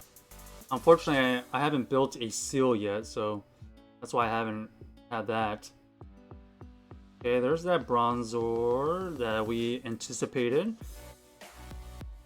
I'm seeing a lot of meta shifts. A lot of people are just running tackle, tackle Bronzor, and a lot of seals. 100%.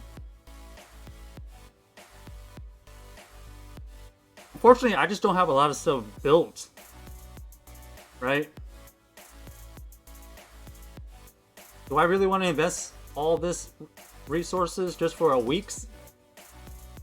Possibly.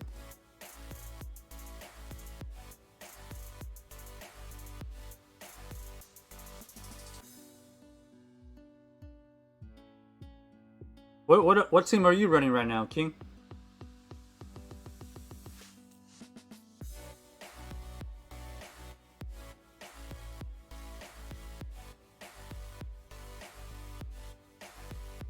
Alright.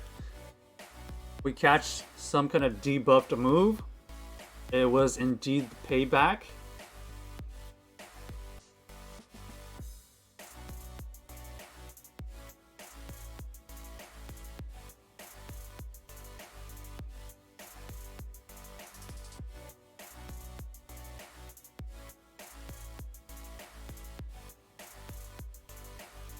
Okay. We know that they have payback. We know that they have heavy, no, gyro ball or something.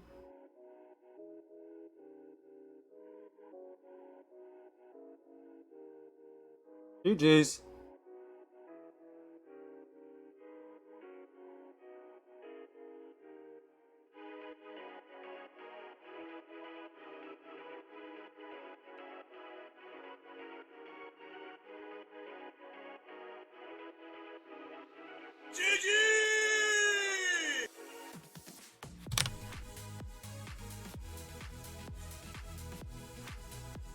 Sandshrew, Showman, and Seal.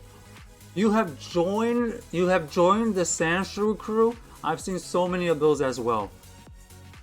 Yeah. Sandshrew, Seal, Tackle, Bronzor, those are all over the place right now. That's where the meta has shifted. Unfortunately, I don't have other stuff built as of right now. Listen, do I really want to invest all this for just a week? At least with the ducklet, its IVs are decent enough to be able to be maybe a great league one day. So is the dino. Like, it's kind of a weird spot, right? Like, do I invest the resources just to get the elo, or do I play with what I got and just try to ride this wave out? Shadow Sandshrew is definitely something I'm looking to probably build, because that could probably be parlayed into the Alolan Sandslash later on. For sure. But unfortunately, this is kind of just what I have right now.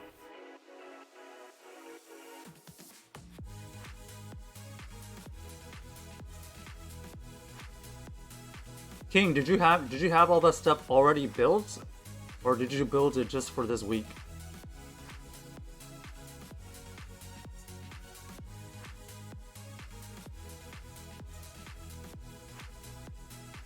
Because next Wednesday, finally another Great League edition comes back. Because I don't have anything for Open Masters right now.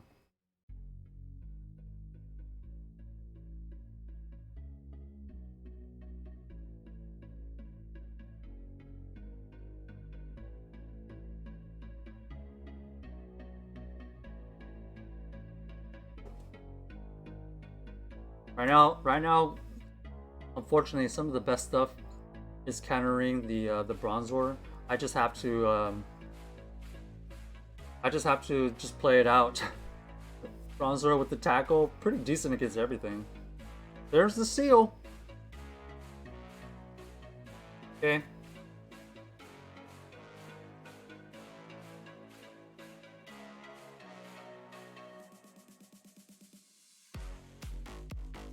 We just play this out. Because we know probably their entire team is looking to fish out this Bronzor.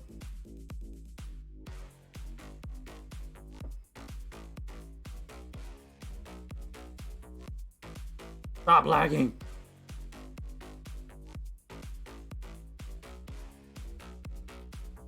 Yeah, I don't know why. Don't know why, but it is lagging.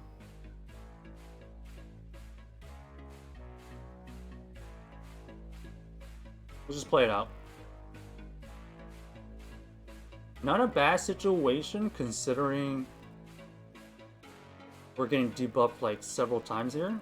We took down this seal like relatively low, into the red to be exact.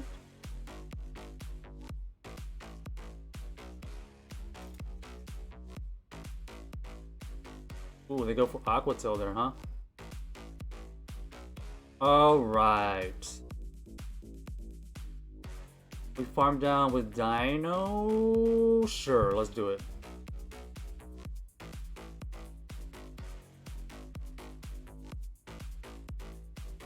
Mm-hmm.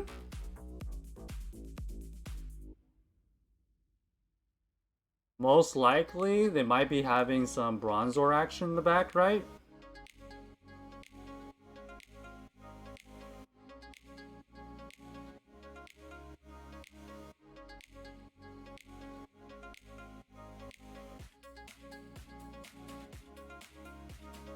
Let's see the Bronzor.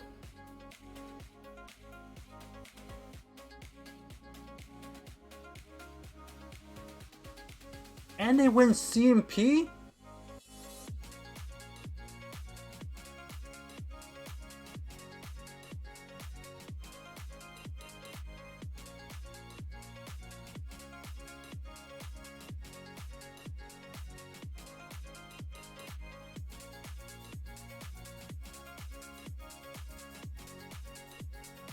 Okay, they still haven't switched out. Now I'm really puzzled. What in the world do they have in the back here? What is happening?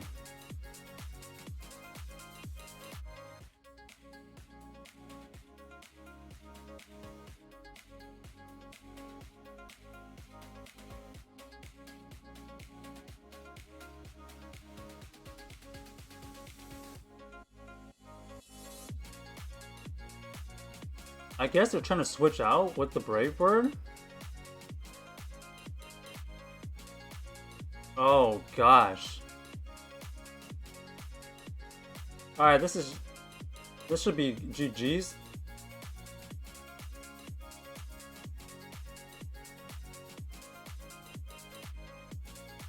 We had energy saved from the other matchup. Gonna beat them to this body slam. They have to shield here.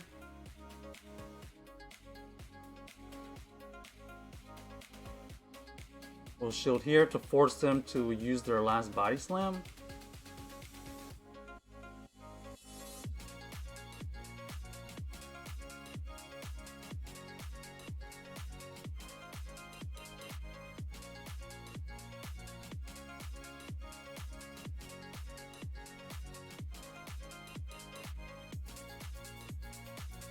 Hopefully they don't have CMP.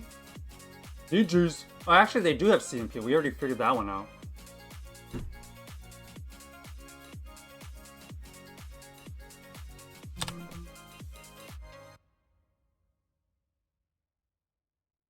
Yeah, we salvaged it.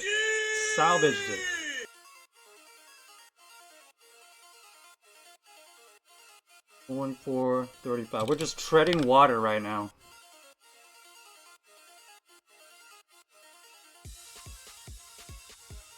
King says you had Seal from Element Cup, and you built the other two. Sandshrew, yeah, Sandshrew is decent for a future investment. Shelmet, kind of. We also had that one, but that'll be really spicy for like Great League potential. Such as how are the battles going tonight? Up and down. Honestly, more down, but it's okay. We just don't have the arsenal for a little cup or Master League. We're just kind of like treading water here. Just got back from dinner, but was listening to you explain that article on the drive. Yeah, did you see that? Did you happen to go look at the article yourself, Clutch? Did you know about that article? That article explained a lot. If you don't know what we're talking about, we kind of went over the Eurogamer article. They had an interview with a PokemonGo VP, and so kind of an interesting take there to some of the reasoning.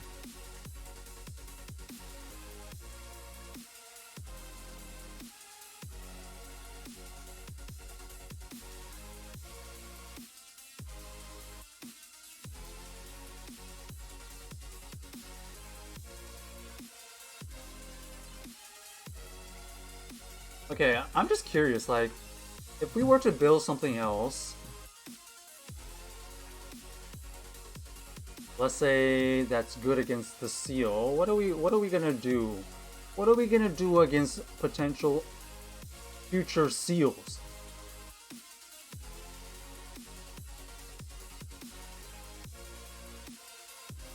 Oh wow, Seal actually does pretty good, huh? Wow, not a lot of meta picks that can beat the Seal.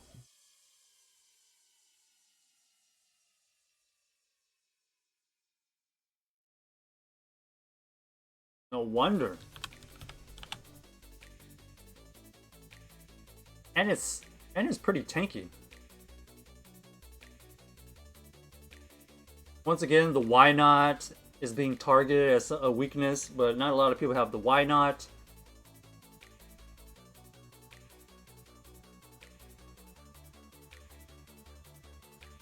Not a lot of people are building Barnyard. That's also another one that's a pretty good core breaker right now, but not a lot of people have that available to them.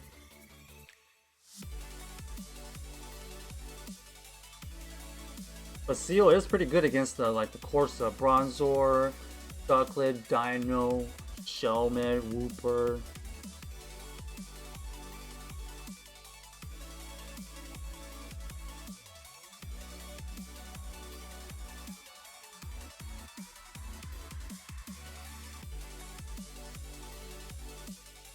So I needed to bring.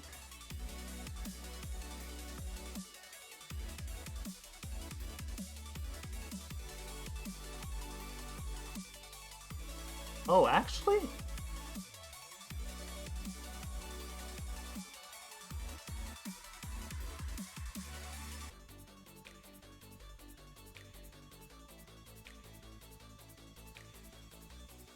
Wow, a lot of stuff that is good against the Seal, you just don't really see. Like Lickitung, Nidoran,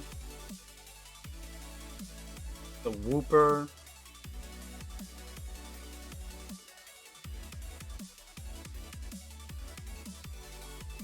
It's definitely like a big staller, right? Such as I read the article today, but I enjoyed you talking about it. Nice. I think that explains a lot of the reasoning, whether you agree with it or not. At least there was that information. But why did they not include it in the post? Why do they have to do all these back channel stuff? Right? Why do you have an interview that's not even linked within your post? How are people even supposed to know about these other interviews? Okay. We'll leave it at that.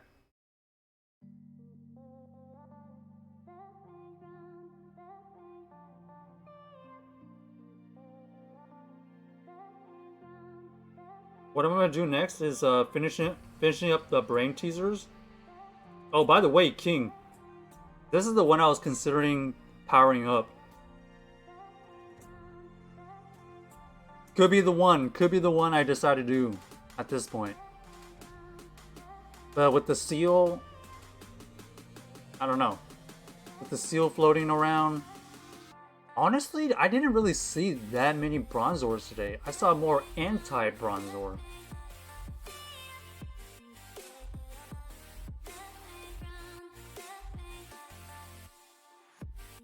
Which basically puts the pressure on you trying to get a why not. I felt like a lot of the stuff we're seeing could be broken up with the why not. But there's no way I'm gonna make a level 50. I'm not making a level 50 why not. You kidding?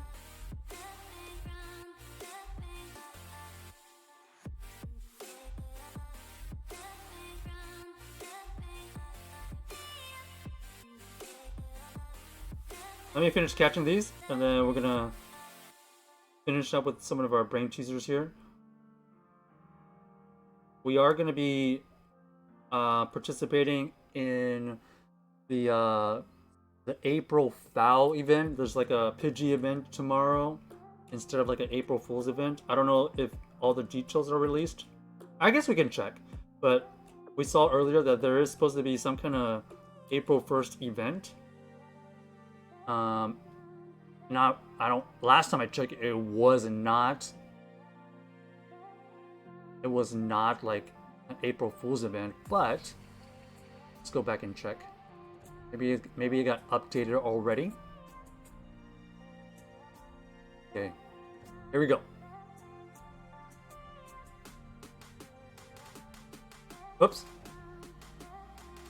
Let's see what Leak Duck has shown. So we saw this earlier. The April Fowls Day from 1 to 7 local time is when it happens. Basically, you're just gonna see a lot of Pidgeys everywhere. But the actual event research doesn't start until 3 p.m. local time on April the 1st. It just seems like you get a bunch of Pidgeys, potential to get shiny Pidgey. There's field research to help you find Pidgeys and Pokeballs. There's a really fast two-step research. Just catching, transferring gives you some Pidgeys, and then yeah, it just rewards Pidgeys. That's it. This is from 3 to basically midnight. So take it for what it's worth. We're going to be out anyways to kind of finish up that research, but also find any last minute Lugia host if you're looking for that. We will have Lugias to go and find, because we'll be at the park or wherever. It does look like this starts at 3, so like I guess around 3 o'clock. 3 o'clock will be out and about. Maybe a little bit earlier.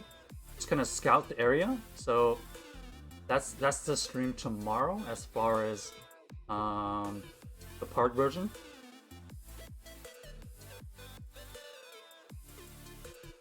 King says I got a good why not and Bronzer, way too much Stardust to level up and double move. I agree. I just had a Bronzer from in the previous ups. I didn't build it for just today. I don't I don't really think any of the Excel stuff is worth building unless you just have a bunch of resources. Kind of a weird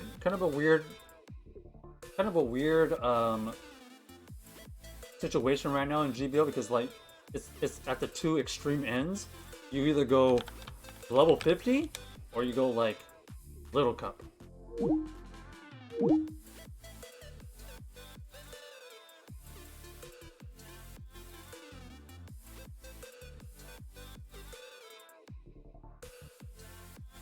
Okay. Hold.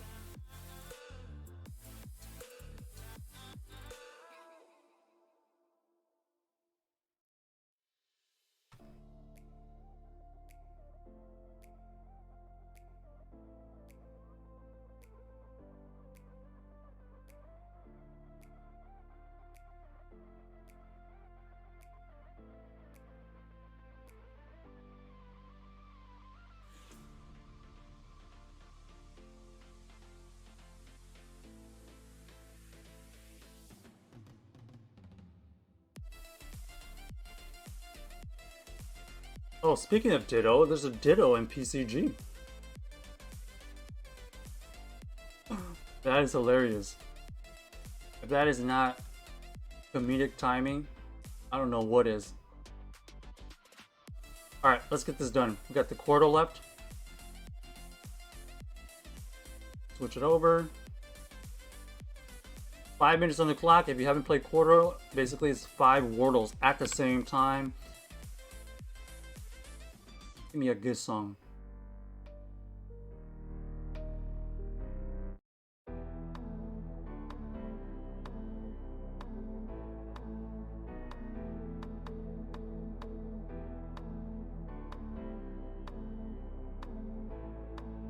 Play along if you want.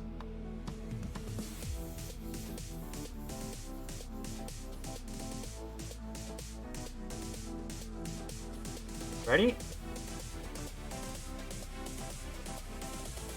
On the beat drop. Go!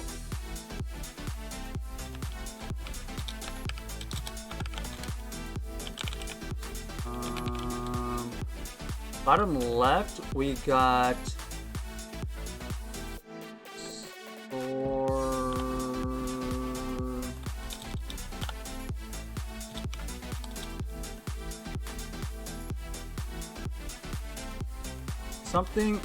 something oh scour. Okay. Bottom right probably ends with the Y, so the party. No. Something RY? Ari?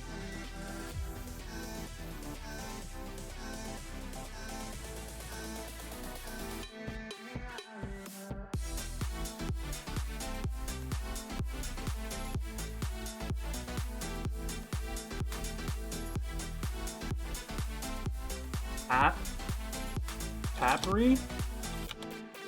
No.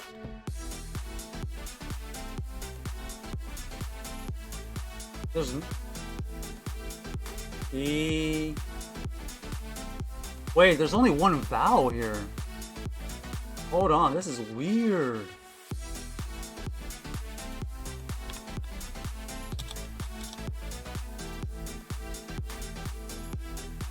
E A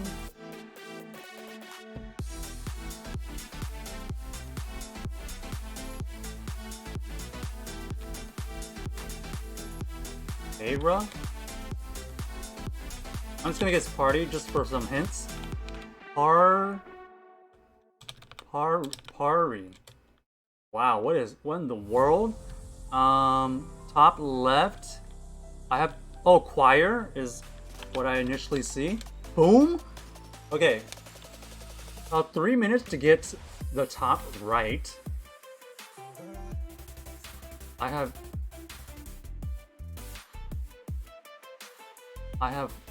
4 letters. It could start with a T, maybe a U.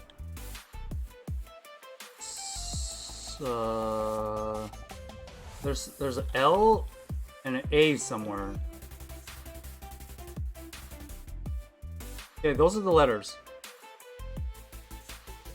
Not in that order, but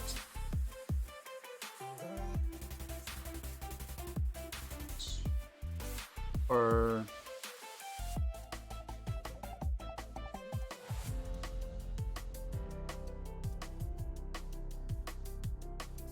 it's either LU or TU. If it's LU,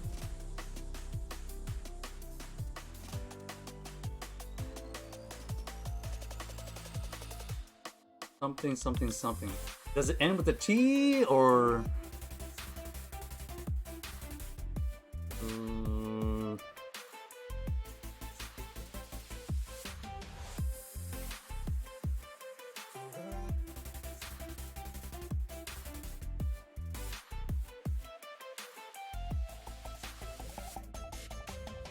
I need a hint. I need a hint. I need to just guess here. Okay. What word can we figure out with these letters with another letter? Maybe it's like double A or double L or double T.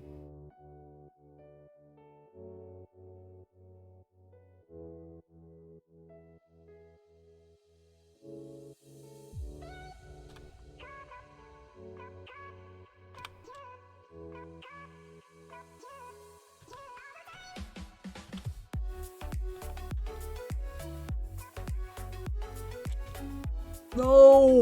What in the world is this?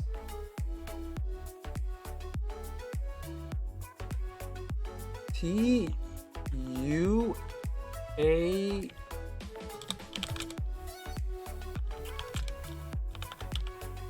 I have no idea. I can't even see a word that can fit with these letters. Oh, there's a B. That is so cringe. Dang it! Okay, I lost. Now this is just for pride. So we know all the letters. There's a T, U, L, and B and A.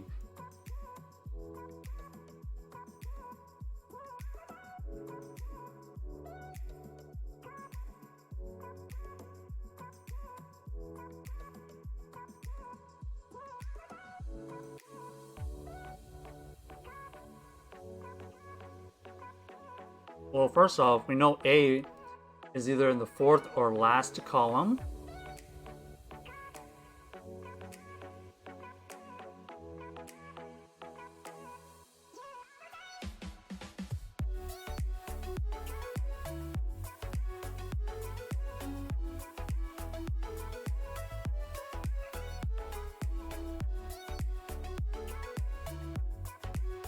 And we know it probably starts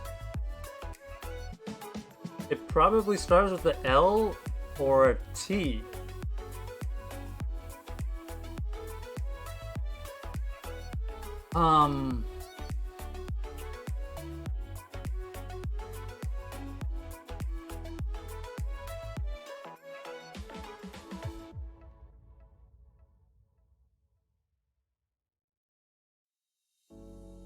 If it starts with the L, then we know T is in the 3rd column because it can't be in the 2nd or 4th column because we're assuming A is in the last column.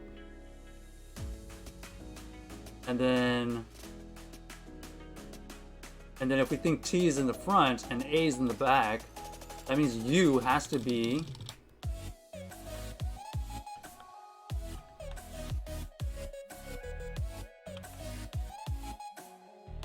Tabla?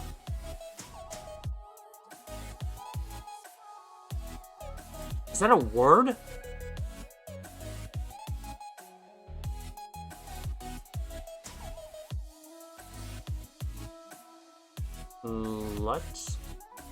Lutba?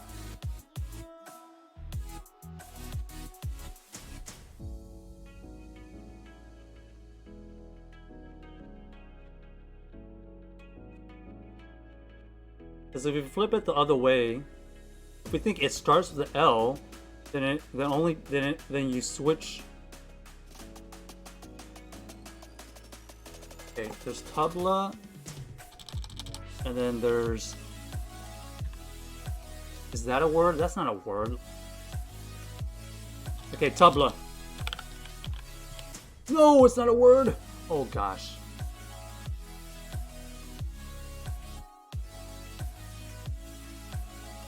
You know what? Technically, it could end with AL.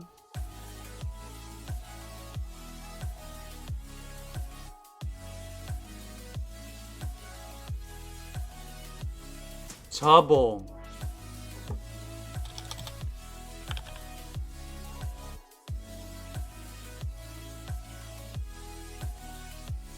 This is more likely it, right? Boom!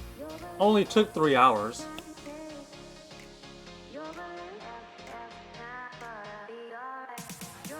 Jeez.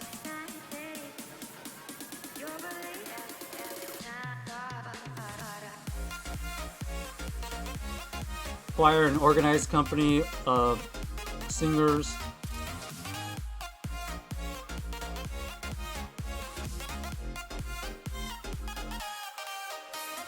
Tubal. Tubal of relating to or involving a tube or especially a fallopian tube.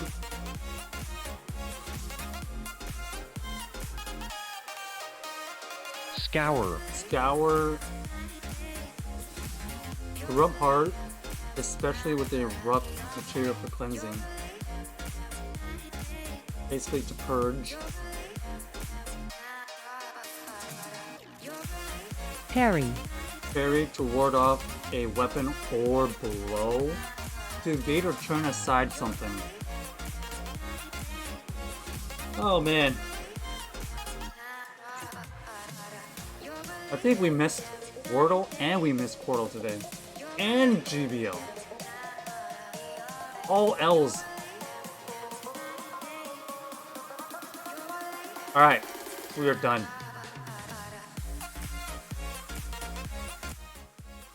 Appreciate everybody tuning in. We'll be back tomorrow. This is the Discord to know our stream updates. Or if you just want to join in our community. There's the YouTube for the videos and stream highlights. Who should we raid? Let's do some quick shoutouts here. Shoutouts to King, Clutch. We got King and Gingy. We got Lad. Ashton.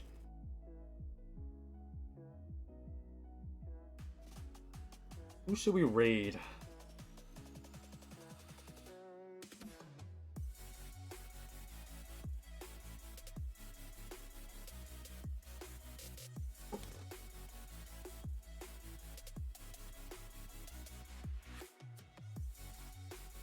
Like I said, we will be back for that April 1st event. Nothing too crazy about it, but it'll be a good opportunity to get out.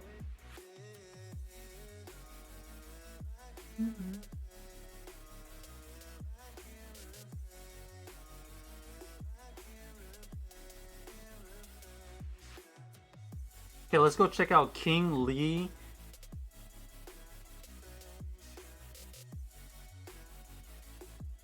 King Lee 087. Can go say hi to them. Give them a good Texas raid. Simple hi or hello will go a long ways. Sending King Lee 084. Alright.